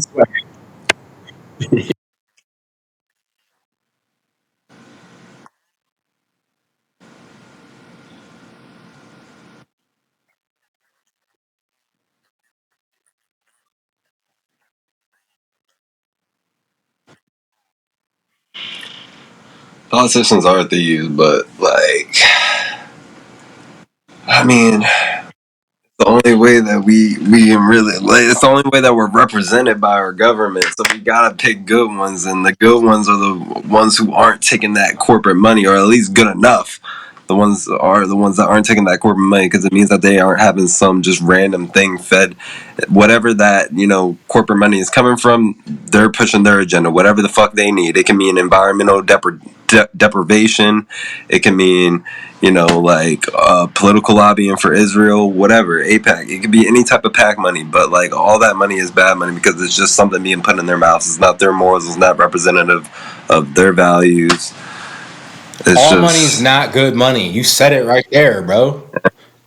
You need money to win an election, but how you get that money determines if I'm going to believe what the fuck is coming out of your mouth during that election. It's just as simple as that. We talked about it before on this podcast. Marcus, if I give you $20 and say, hey, I would really like you to go to the University of Johns Hopkins, and then the University of Maryland comes by and says, but we're going to give you $50,000 to go to the University of Maryland, where the fuck are you going to go, bro? Simple as that, bro. Like, it's like, if you in your own life can sit here and tell me, like, because we have these conversations all the time, right? People be like, what would you do for $1 million? You know what I'm saying? Like, what would you, what and then the most sane people in America who are working class will go, well, what wouldn't I do for $1 million? That's the mindset you got to think about. What wouldn't you do for $1 million? What wouldn't this politician who, at this point in their life, they butter their bread with this politician job? I don't give a fuck if they were a lawyer before they started, they were a doctor before they started. They've been a career politician now for 10, 15, 20 years. It's the money that's keeping them going, bro. They don't give a fuck about you. They don't give a fuck about me. They don't give a fuck about any of us except for that bottom dollar. And you best believe the same way that when they leave office and they start working for a tobacco company, John Boehner, or they start working for a lobbying group for the same that lobbied them while they were in their own fucking career. Best believe that these politicians who have a lot of fucking money, the second they leave office, if America crumbles, they're not gonna stay here and live with us, bro. No, It's the they're same not. way that everybody who has talked to me about leaving the country since Trump won again and then wants to look me in the eye and talk about my own privilege is so hypocritical in my eyes because what the fuck are you talking about, bro? Like, you know what I'm saying? If you have the ability to leave the country because you don't like how the country is fucking moving, you are, and then you're not actively doing everything in your power to like prevent us from continuing to move in that direction, you're part of the problem, bro. Because you're running away from the problem. Because you're using your privilege, you're using your wealth to run away from the problem. But unfortunately, for the same way I've been telling everybody this episode that the authoritarian pendulum will swing towards you, yo, Trump gets his way and they do what they want to fucking do in their heads. Do you think they're gonna stop at America, nigga? I'm not saying bomb us, but I'm just saying. Might want to get ready. Real. But yeah, no. I mean, do we have to touch any more on the Elon Musk Trump debacle, or can we just post the fucking tweets and be like, because that shit was funny. It was nice, but again, like, it's just so tough because one day it's this, and the next day it's that. We couldn't even stay on that story for a long time. Yeah. 24-hour news cycle is only so forgettable. Shit, what did Trump do? That I mean, I feel like I'm forgetting things that are happening. I'm trying to keep us down to 2 hours, so we got 20 minutes left. But oh shit, one of the things that I think is really crazy, just like some quick points here that y'all should definitely take a look at yourselves. But Trump is going off with these pardons, bro. And if you don't think he is, just wait. Because I do predict. I'm going to say a prediction right now. It could be wrong. I don't care. He's going to try to. Donald J. Trump is going to pardon Diddy once the trial's over. If Diddy is found guilty, Donald J. Trump will pardon him because Diddy is going to pay. This all depends if Diddy still has money. I think he still does. But if Diddy pays Trump $1 million, like so many other people have been doing, once again, he's been doing these cryptocurrency dinners. He's been doing other fundraisers through his other businesses that he has never divested from. Go look up the Trump pardons. You will find a money trail that leads back to members of the pardoned family paying a Trump organization in some way, shape, or form. It happened with the Crisley nigga. That was, you know what I'm talking about? Crisley? I don't think so. You probably do. They had a reality show called Keeping Up with the Grizzlies. This white dude who I always thought was gay, but he was married. And here, I think their reality show was Crisley Knows Best. Let me see if I can. There we go. Boom. Right here. First thing. All right. Can I do a short? Is that a thing? Yeah. You never seen this nigga? Hi, Chase. Is that the way you're supposed to rub the meat, Papa? Well, but you're so rough with it, son. Show a little love. Show a little love. That nigga. There you go. Now get into it, son. Okay, maybe if it's faux hawk, you know. The first thing Todd and Julie Chrisley did after getting out of prison was to make sure the 3 people who wronged them paid the price. Savannah was thrilled to pick her parents up from prison, but before they could... You said what? He does look Yeah, real he was like, familiar. I mean, Where- again, like, I'm not a very big purveyor of reality TV now. Back in the day, I wasn't either, but my girl would watch it sometimes. My mama watched it, but he was one of the reality TV shows that I saw on just all the fucking time. But either way, he went to jail for fraud. They defrauded like millions of dollars from people, and they ended up paying Trump, and he was released from prison. There was another person who was a nursing home owner, and he defrauded not only Medicare but also his doctors and his nurses and his staff that worked for him out of like tens of thousands of dollars. He was supposed to pay $4 million in restitution and then go to jail for 4 to 5 years. His mom paid for $1 million ticket to one of Trump's cryptocurrency dinners, and now he's free. So again, for everybody who drinks the bot Kool-Aid that a Kamala Harris presidency would have been just as bad, if not, I guess, worse than Trump's second presidency, please shut the fuck up forever. Because while our entire government is, yes, corrupt, there has never been a president as corrupt as Donald J. Trump, okay? That man has made, since his first 3 months in office, I think the report said $660 million. They basically said 60% of Trump's current net worth, because he is now a billionaire. He wasn't before he became president, but he is now a billionaire. 60% of his net worth was generated since the November election of 2024. Let that sink in. What did he do right before the election? He launched a meme coin. The president of the United States and the first lady of the United States have fucking meme coins. In addition to that, he has a meme coin exchange that was never divested from his family. And he also has curated public policy to no longer go after these cryptocurrency scams. So again, we are currently living with the most corrupt president we've ever had, both on a financial level, but then on a presidential power level, as well as just a humanitarian level.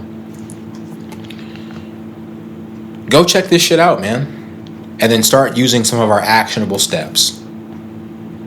The only other thing I want to talk about before we get into our health topic, because I haven't done too much research on this, other than the few little stories I've heard, but it's been enough for me to be like, nope, shut it down. Don't want it, don't need it, don't care for it. Peter Thiel, one of the world's techno billionaires, similar to Elon Musk, similar to Mark Zuckerberg or Jeff Bezos, is currently being contracted by the federal government to create a ultra surveillance system powered by AI called Planeteer. And apparently what it's currently doing is collecting 300 points of data on every American. Now you're like, what are these points of data? Is it just criminal records? Is it, publicly available information? And no, because you got to remember, the federal government at this point has already been hacked by these AI companies during Elon Musk's tenure.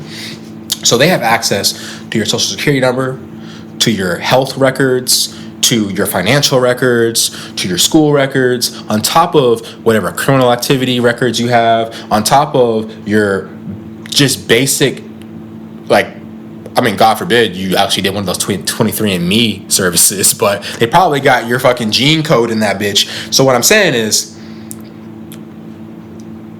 this shit is scary.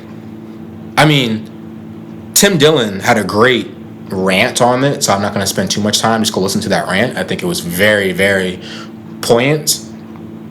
But specifically, I just want to ask the viewers, the listeners, a question. Because I'm 31, all right? I grew up in the early 2000s where every sci-fi movie seemed to be scared of artificial intelligence. It was the whole premise of the fucking Matrix, okay? And those movies crushed, all right? And there was another movie with Tom Cruise, Minority Report, where the whole idea was the nigga was a police officer for a government that had an AI that could predict crimes before they happened, until it got wrapped up in this whole conspiracy. All I'm saying is, we are living through the fears of sci-fi writers of the early 2000s, and for the life of me, I don't know how more people are not enraged by this. How more people on 4chan or whatever those sites are that delve in these areas aren't sounding the alarms, why this isn't a bigger story. But if there's one thing I think many people feel very strongly about, but definitely feel even more strongly about it when it's taken away from them, is privacy, bro. If you can't have the privacy of your own mind, of your own life, what the fuck is the point in a lot of situations, bro? I'm not sure what the actionable items are on that piece. I guess just be aware. Be aware of what you're posting. Be aware of what you're doing. And be aware of the role and the impact you're trying to have on the world, because it has become incredibly more clear to me that the government in its contemporary form is getting incredibly prepared to take away our rights based off of however they see the situation going, right? Because remember, the other thing too that, like, I don't know, I hate how we have to keep rehashing these conversations that have been had, but just because something's legal or illegal doesn't mean it's moral or immoral. Right now, marijuana is still federally illegal, but the man who got unabashed access to our entire federal government files, got to go in there and fuck everything up, is a fucking drug addict. So, like, what are we talking about, bro? Slavery used to be legal. The only thing keeping hardworking Americans from not being abducted, black bagged, and sent to a concentration camp in El Salvador is if they have a piece of paper that says you're allowed to be here. They didn't commit any crimes.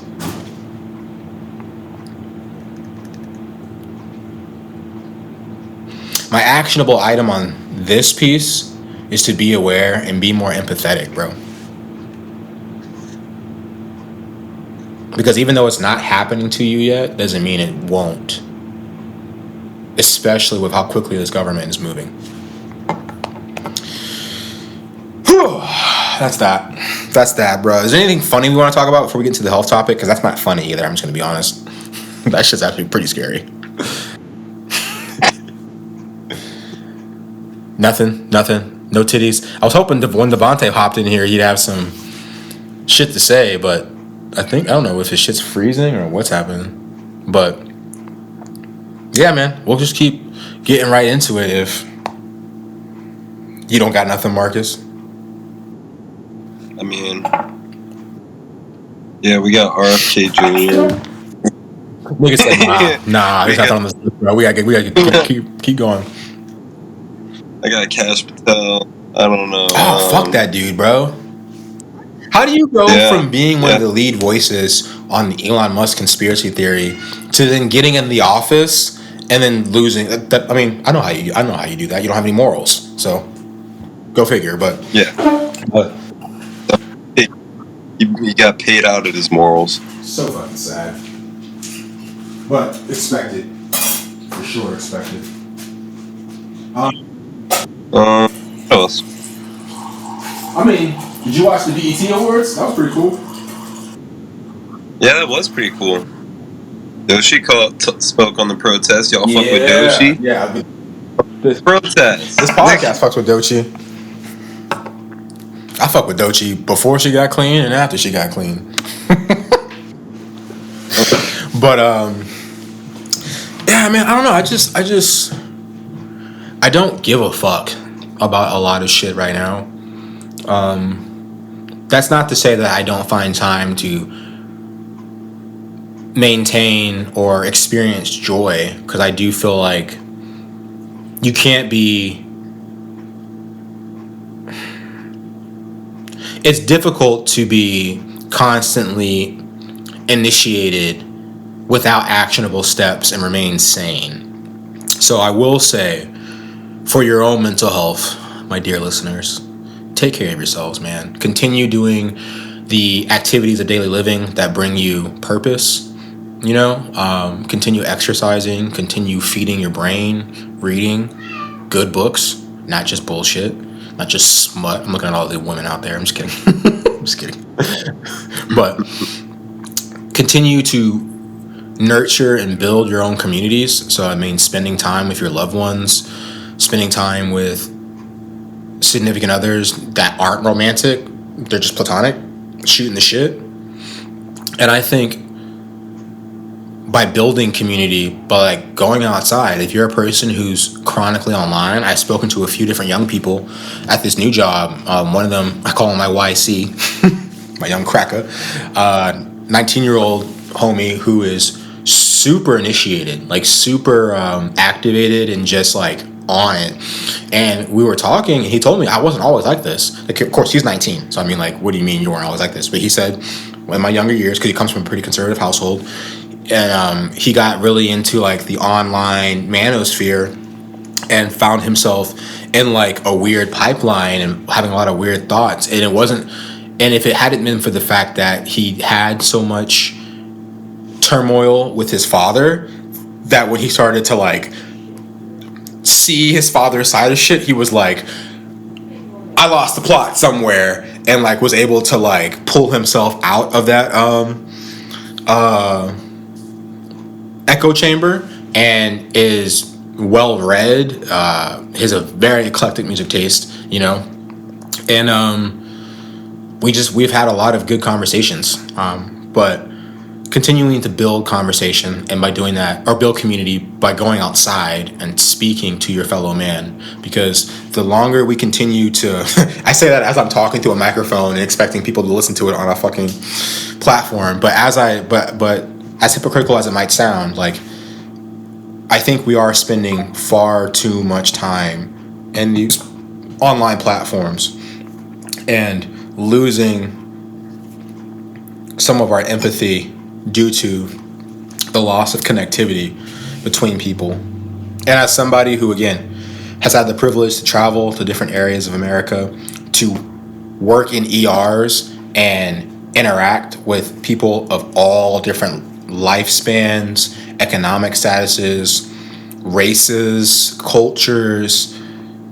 political ideologies, because I'll tell you what, one the thing that still to this day blows my mind is the amount of people on Medicaid with debilitating health issues who are under 40, who are not just putting something on the TV in their hospital room, but are actively and attentively watching and listening to Fox News.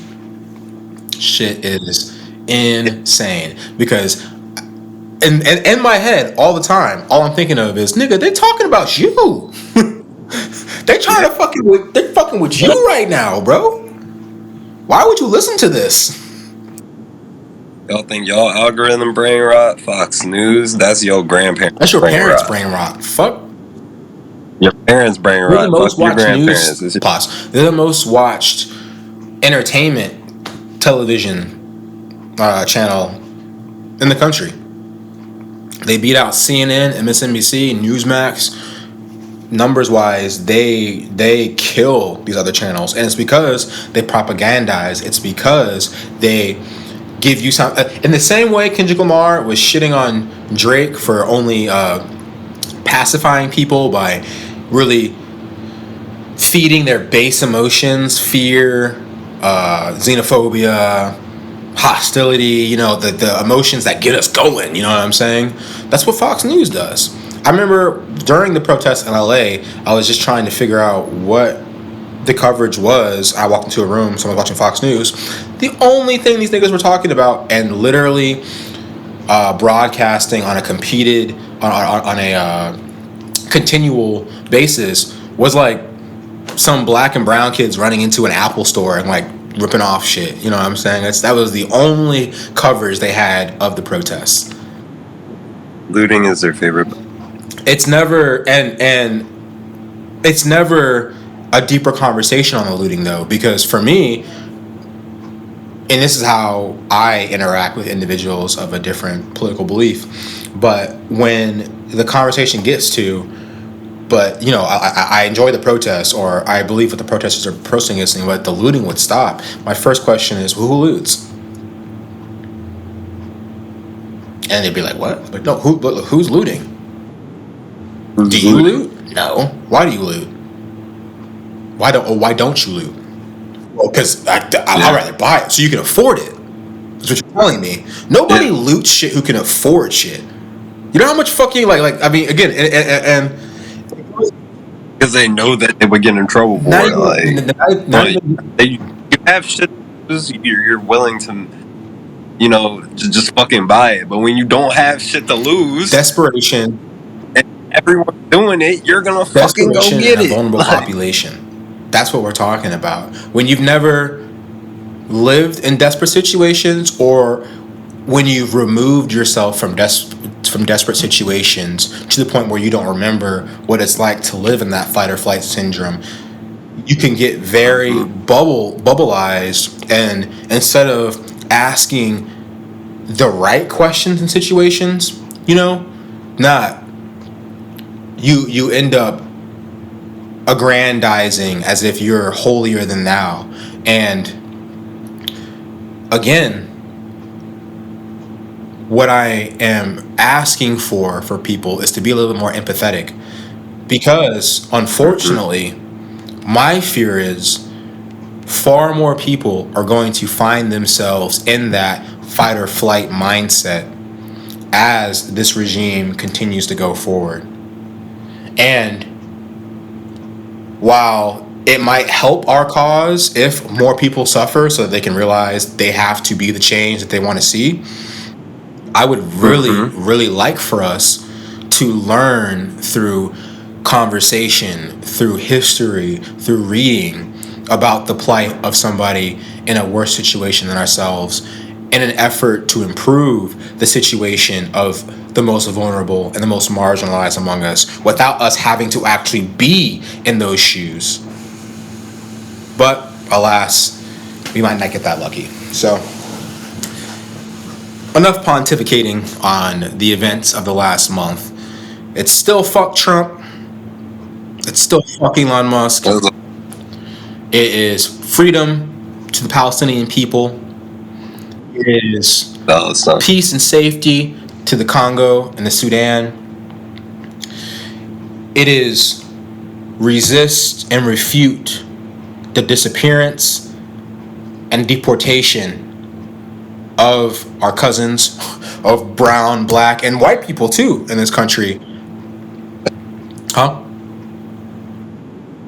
It's down with capitalism and white nationalism, the true villains of our society. Do no harm, my listeners, do no harm. Let's get into our health topic real quick, and then we'll get out of here, because I don't even want to fucking stay on this too long, because it just disgusts me. But some more updates from your failing healthcare system. RFK Jr. has officially removed all 7 members of the vaccine panel from the CDC. I think it's 7 members. I don't know if it's 10, it might be 7. All I do know is these individuals are, well, prior to RFK removing them and putting in his own cultists, were supposed to be nonpartisan medical professionals who have a litany of experience in the areas of epidemiology, infectious disease, and direct patient care.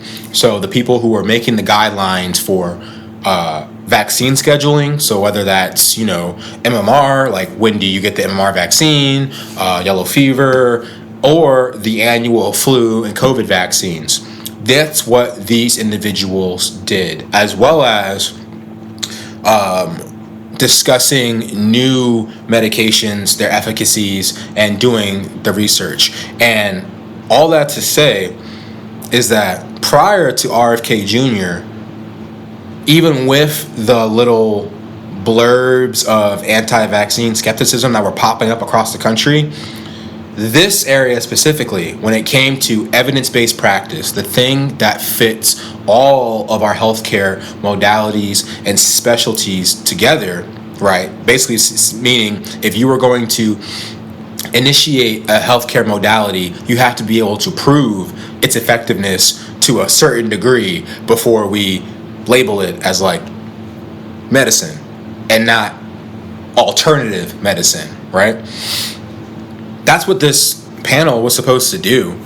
And unfortunately, because of the departure from science that this regime is so hell-bent on maintaining, we are now living in a country where we are unsure that next year's vaccine schedule will be appropriate, if even available.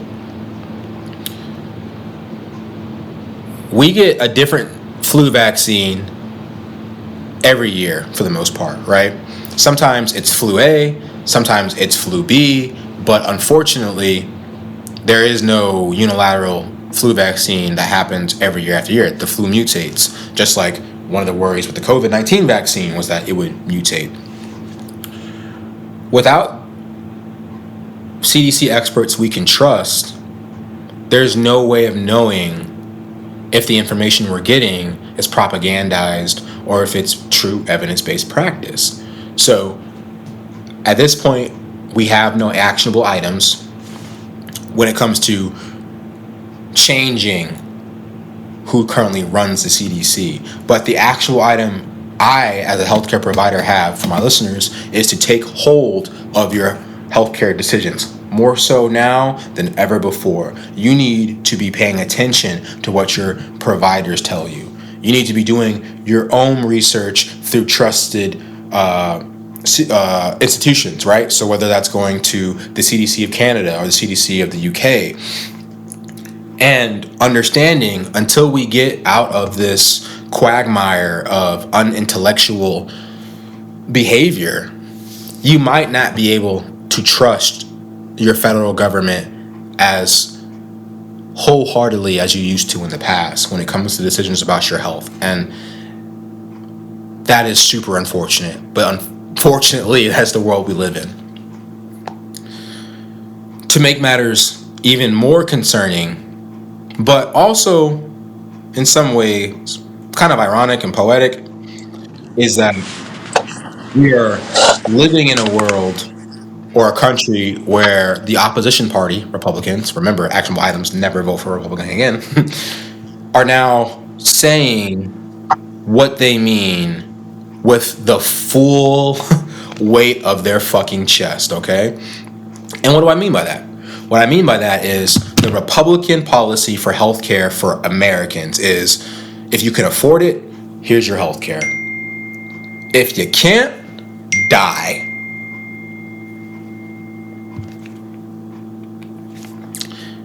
You might think I'm being hyperbolic, but no, I am being 100% honest and unbiased. The Republican healthcare plan, if you can't afford healthcare in America, is die. We don't need you and we don't want you. That is no more apparent than the comments made by Republican lawmaker Jody Hurst a few weeks ago. And if you don't believe me, you can just hear it from Jody Hurst herself. Now, this is the part of the podcast where if we were in a full fucking studio, that person working behind the boards, Jamie or whatever you would call him, would already have that shit up. But because we are a low budget program right now, you gotta bear with me as I find the video of Jody Hurst being quite insufferable, in my opinion. Here we go. You guys ready for this? Okay. This, by the way, is Jody Hurst speaking at a town hall. So, this is earlier this month. These are Republicans in the town hall, and this is their elected official trying to quell their concerns about the big, beautiful bill that's going to cut 11 million people off of Medicaid. When you were arguing about illegals that are receiving Medicaid benefits, 1.4 million, 1.4, they are not eligible, so they will be coming off. So people are not, well, we all are going to die. So for heaven's sakes, folks, okay. All right. You heard it. Okay. She said there at her town hall that there are 1.4 million illegal, or as I would like to say, undocumented migrants receiving Medicaid benefits. First and foremost, that's just a lie. You can look up any article online, right or left, and it will refute that point. That's just not true. undocumented migrants at various times have been able to gain Social Security cards so that they can pay into Social Security. They get none of the fucking benefits, for one. Two, if an undocumented migrant does go to the ER and receive health care, okay, they're not paying for it through Medicaid, you dumb fucks. If we had a universal healthcare system, it would be a question. But no, they don't have Medicaid. So they're already reabsorbing that cost back into the healthcare system. We could eat that cost and we could more effectively pay for everybody to get healthcare if we had a universal healthcare system, but we don't. So again, what Jody Hurst is saying is a lie, first and foremost. But what she's advocating for is even more insidious, because it wouldn't just be, because again, the work requirement that they're trying to put onto Medicaid benefits already exist. Let me be honest with you, because I know people who are on Medicaid. I've worked with many people who use Medicaid or Medicare. If you're on Medicaid or Medicare, you need to be on it because you have no other ability to get health insurance in America. Health insurance in America is primarily a job or a employment funded service. Unfortunately, most employers require you to be a full-time employee to get benefits. The fucking work requirement that the Republicans are trying to enforce for Medicaid would be 20 hours, which at that point, my nigga, like, why would, like, if you had the ability to work 20 hours, which a lot of people don't, they're caring for family members, so it costs more for them to put their family member in a home so they couldn't afford it, or they have a disability, or they have some type of life situation that prevents them from working that many hours. Because I guarantee you, if they could, they would work 40 hours, because nobody wants to get bottom of the barrel healthcare if it's up to them, bro. But again, the plan that they're proposing, though, by saying it's a work requirement, doesn't make sense, because the amount of money that they are going to be required to cut from Medicaid is $700 billion? Or is it million? I think it was million. $700 million, which in and of itself is like 95% of the program. The program costs $800 million. So by cutting 700 million people and saying, well, we're going, or $700 million worth of benefit, and then saying, well, it's just going to be a work requirement, it's not the truth. You cut that much money, and they've already done the estimates. You're going to cut 11 million Americans' health care. You're going to kill people. And so, like her constituent said in that town hall, you are going to kill people. People are going to die. And what did she say verbatim out of her mouth? Well, we all die. Heartless.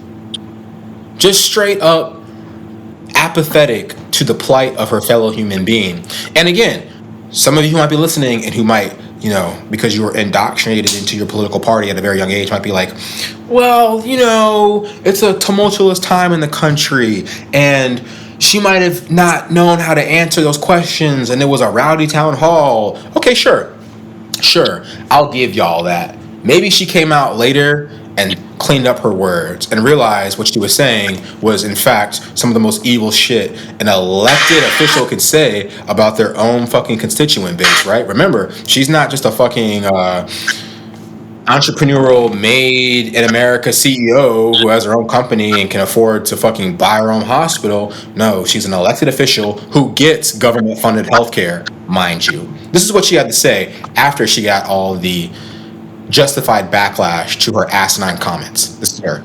This is her from her own Instagram page.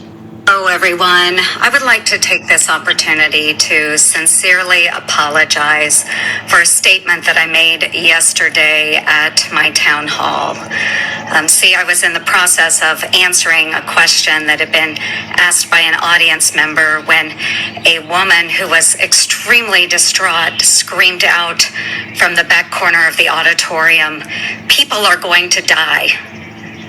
And I made an incorrect assumption that everyone in the auditorium understood that, yes, we are all going to perish from this earth.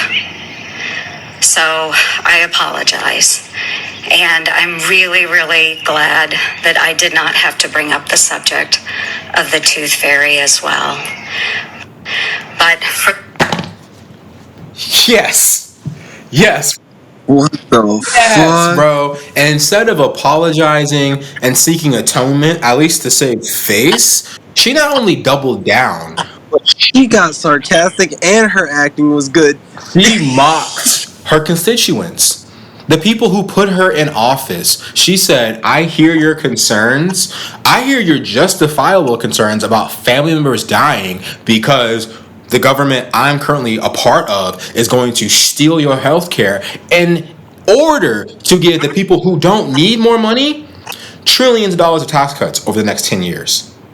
She heard all of that. She heard all of that pushback and said, nah, fuck these niggas, bro. Fuck these niggas. Die. I thought y'all understood what the game was. She said, don't hate the player, my nigga. Hate the game.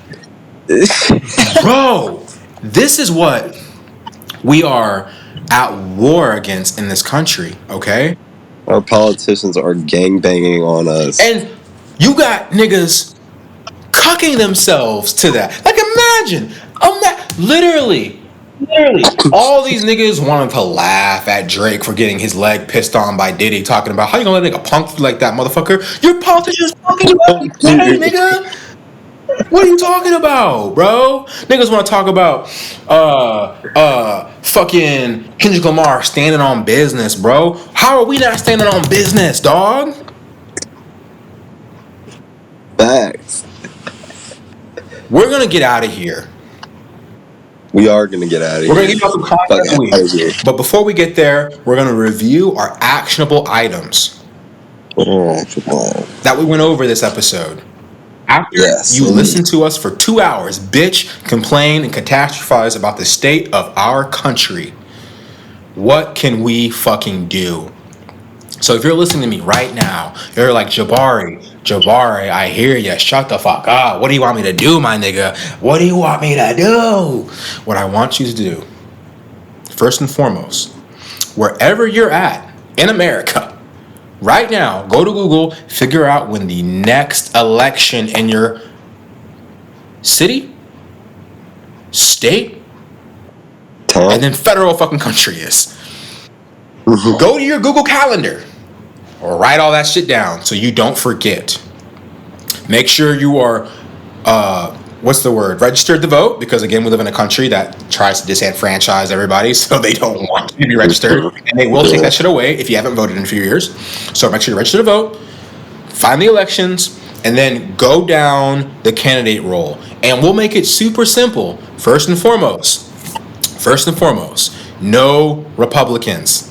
I don't give a fuck how old the Democrat is, how decrepit the Democrat is.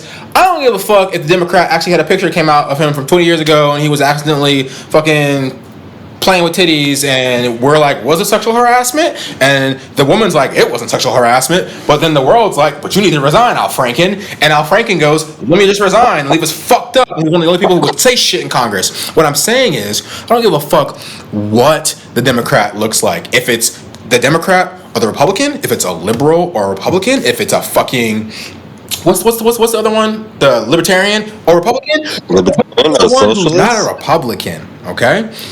If it's a primary for the Democrats, because again, we don't give a fuck what the Republican Party does, because we're never going to vote for them again. Hear me now, white boys. We are never voting for them again. But again, if it's a Democratic primary, what is our checklist? Are they AIPAC funded? That's an immediate no. It's an immediate no. You write somebody in. If you guys are in a position in a Democratic primary where you're like, bro, everybody's funded by AIPAC, let us know. Hit the DMs. We will figure out a process, because there is somebody running in that election, I guarantee you, who needs to be written in. But yes, so no AIPAC. There's no candidate with AIPAC? Cool. No super PAC money. Is there a candidate on that ballot that is getting individual donations of $20 or less, because that seems to be the plan for a lot of progressive politicians? That's the one you vote for. That's the one being genuine. If you're just like fucking lucky, I guess, like you live in like New York or something, and like all the Democratic politicians look good and they're not funded, which that's not the case in California or New York. But either way, even if it is, that's when you do your super due diligence. And I'm asking you to then go issue by issue and figure out which candidate rocks with you. But for everybody else who likes to scream, they ain't got time to vote, they ain't got time to research, I just gave you a 3-part foolproof plan of how to vote in 2026 or in any fucking election. No Republicans. No Republicans, point blank, No period. APAC. No super PAC. There's your candidate.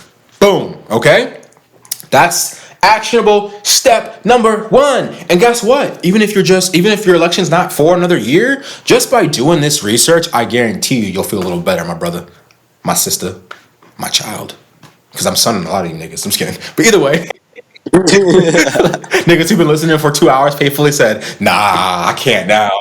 Nah, yo, fuck. All right. Our next actionable item. Your fellow American is being abducted by a tyrannical government. Figure out where in your life you can expend energy to help fight the good fight. Whether that's causing good trouble, as one of our civil rights icons, John Lewis, may his soul rest in peace, once stated, this is an opportunity for you to go get in some good trouble. If you know how to do some fucking fire ass graffiti, my nigga, if you know how to mobilize a group of young people to go run up in an Apple iPhone store, if you know how to make trouble, now's your chance to make good trouble, bro. I shouldn't see a fucking Republican street sign or a poster without abolish ICE spray painted on it. I'm talking about some good shit too, my niggas. Shit. You want to do one even better? Go around. Wow. No toys. We need some Go real around, shit. steal those signs, okay? Take them back to whatever layer you want. Art project, because I know y'all got notebooks where y'all are practicing shit. Abolish ICE in different fonts and different things. Then go back out, put them back in the yards. You would fuck people up, bro. I'm telling you, get creative with it, dog. Again, if you don't think you have enough fucking energy to expend at a protest, or rightfully so, you feel you can't put yourself in that vulnerable position, because if you go down, your entire family goes down. I get that. I'm in the same position. I can't get arrested because if my income goes, my whole household's fucked. I'm just gonna be honest, right? Mm-hmm. But what you can do, maybe $30 here, $20 there, work an extra shift. I don't know how. Give a little bit of money to a bail bond fund for our young people and our free people who are making good trouble. Spread the word on your social media. Continue to advocate in your places of work, because I guarantee you there's somebody at your job who is not thinking the right way. I work in healthcare. I've talked to Hispanic security guards who are like, but we need to get them out. And I keep fucking, what are you talking about, bro? Like, what? Have you coming here to like fight for us, and like none of them have been undocumented? Like, what are you talking about, my nigga? That's your cousin, my nigga. Like, what? Do they have a word for coons when they're Hispanic? I don't know. But yeah, so again, gave you the voting, gave you what to do when it comes to getting out there and fighting back. Did we have any other? Were those the main two? Those are the main two that I've kind of focused on. Start an ICE watch group, neighborhood ICE watch group. Yeah. So Look out. So yeah, more actionable items when it comes to how to fight back against ICE, how to protest, how to basically have your voice heard by your government. Yeah, we'll stick with those two actionable items, because I know for a fact Virginia has an election coming up, New York has an election coming up, worldwide or nationwide, multiple Democratic candidates are going to be up for election, because I know a lot of people haven't been paying attention, but the DNC itself is going through a identity crisis. They did oust David Hogg. For those of you who are monthly, weekly listeners, last week I gave Content of the Week, which was a interview that David Hogg did on The Breakfast Club that I thought was very, very inspiring, very illuminating. And unfortunately, at the time, David Hogg was in a contested battle for the heart and soul of the Democratic National Committee, which he did lose. They did oust him from his position in the DNC. Fortunately, that hasn't deterred David Hogg from continuing his mission to primary Democrats in quote unquote safe seats. So again, elections coming up. People out there are doing the hard work of putting the information for the candidates who will genuinely fight for you out there. It is up to you to take 10, 15 minutes away from your doom scrolling to just Google the resources and figure out where your state, your specific state, I don't need you to go look up every other place right now, but just your state so you're ready to make a change when it's available to you, you know? But yeah, I don't think we need to beat a dead horse. I totally forgot. I think we had like 3 or 4, like a third or fourth actionable step, but it's fine. I think those 2 are enough. Y'all can do that. Y'all have a month to do that, okay? Oh, bro. Shit.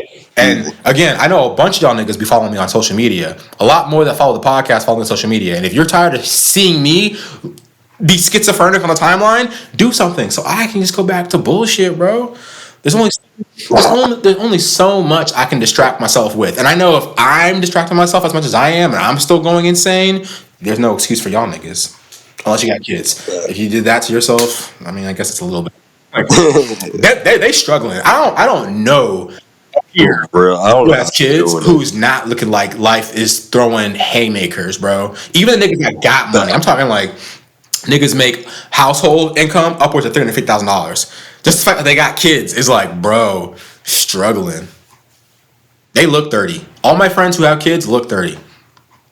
Everybody who don't, we still look like we 25. I was forgot the skate park, and a young homie goes, he's talking to me, and then I'm like, yeah, bro, because because I skip rope right before I skate. Yeah. And the homie was like, does that help? I was like, yeah, bro, at my age too, you gotta make sure all the ligaments and joints are like warmed up, because if you fall, you're gonna fucking crack something or break something. He goes, how old are you? I go, he said it like that, like, how old are you, my nigga? And I was like, I'm 31. He goes, damn, bro, you look like you 20. I said, Hey. you have no idea what that means to me. Nah, for real. That's dope. That's dope. That's dope for real. But I digress. We're gonna get out of here. We're gonna leave y'all with some content of the week. So if you do need a way to distract yourself and you don't know how, try one of our methods. So let me see if I actually wrote something down for y'all niggas. Do you have any content of the week? Any content? But yeah, anything you've been watching, listening to. Oh, I do have some content. It's for everybody who's hip. Don't laugh at me, because this is a band that started, I guess, in the DMV, and I just did not know they were dope until 3 weeks ago, this past month, when the homie put me on. But Turnstile. Oh, what the fuck? Yeah, dude, I swear to God, I've sent you Turnstile. Yeah, but the thing with me sometimes is I sometimes, even though I'm in the cultural zeitgeist, I be so in my own bubble and just be super locked in my own shit that I notice the massive movement happening in my back fucking yard. I don't know why it took me so long to get into Turnstile, but I literally the other day, because they posted a flyer, because I guess they're headlining a show that they're also going to have Blood Orange at. I was like, oh my God, I need to go. And dude, they blew up the last few years. Jimmy Fallon, Seth Meyers, it's just so crazy. And so I went and listened to the homie who was like, yo, listen to Glow Up. So I listened, or Glow On. I listened to Glow On. I was in the gym. I was in the gym, mid set, putting the weight down, going, what the fuck? What is it? Yeah. And then I just so again, it's I think they and you can tell me because you know more about them, but they're a hardcore band formed. Okay, let me just read the hardcore band from Baltimore. let me just read the fucking Apple iPhone shit. Turnstile, the Baltimore-based hardcore band that formed in 2010, did something staggering when it brought its genre to the mainstream, and the mainstream loved it. After years of grinding, the group, which consists of Brendan Yates, lead vocalist, keyboards, and percussion, France Leon's bass, percussion, vocals, Pat McCory, lead guitar and backing vocals, and Daniel Fang, drums, broke through in the loudest way possible with 2021's Glow On. Blah blah blah blah blah blah blah blah blah blah blah. They're a good band. They're Grammy nominated. Listen to them. Check them out, bro. Because while they are a hardcore band, what I found very interesting was on certain songs they definitely fuse different genre elements into their music. Lyrically, the lyrics can sound kind of punkish at times. There's definitely some 808s thrown in there, and then like they have like this house, this synth house vibe to some of their song transitions and like bridges that is just chef's kiss. They got a song on here called TLC, Turnstile Loves Connection, and the breakdown at the end is just lovely, very lovely. So again, you're looking for some new music, check out Turnstile. Again, and it's probably like for the people who listen to this podcast, they're probably thinking like, okay, we're already hip Jabari, but sorry, late bloomer. I also, for music wise, check out Lil Tecca's new album Dopamine. Again, I think Tecca, quiet as it's kept, is one of the leaders of the new school who has just flown under the radar ever since the SoundCloud era has completely died. He has managed to not deviate too much from the sound that made him popular, but matured it in a way where he's sampling really well. He's perfected what he does best. You know, he doesn't stay too long. He's not gone too quick. The music's happy. The music's bumping. You know he's not killing people. He's already come out in multiple interviews and said, this is all for play. I don't have no shooters. I have a girlfriend. Just have fun in the music. Be safe, kids. I fuck with that, okay? So check that out. Dopamine by Lil Tecca. And then I'm going to try to win some cool points and get back on my girl's good side. Go listen to her favorite neo soul album by one of her favorite artists, Jill Scott. Who is Jill Scott? Words and Sounds Volume 1 came out in 2000. It's a classic album in my opinion. It's funny because like I know a lot of songs off this album, but after I went back and listened to it front to back, I felt like I was transported back into my mom's Honda Accord in 2004, bro. Like, I was like, holy shit, bro. Memories. Core memories. My mom, she came from a bunch of different broken relationships. No, I'm just kidding. Just fucking kidding. I'm sorry, Felicia. So, that's my content of the week. If you don't have any, it's cool, Marcus. If you do, drop it now. Forever hold your peace, because we're going to get out of here. We're at 2 hours and 30 minutes. Yeah, I think I'm good. All right, man. Yep. Content, respect. So again, down with white nationalism, down with capitalism, and power to all vulnerable, marginalized, and oppressed people across the world. We love you guys. We hope you're staying sane. Until next month, stay with us. Stay tuned. Keep following the pod page because I am trying to get more interactive, giving you guys news throughout the month that I found just so invigorating that I had to share it and I couldn't wait a month. But okay, love y'all. Peace out. We'll talk to y'all soon.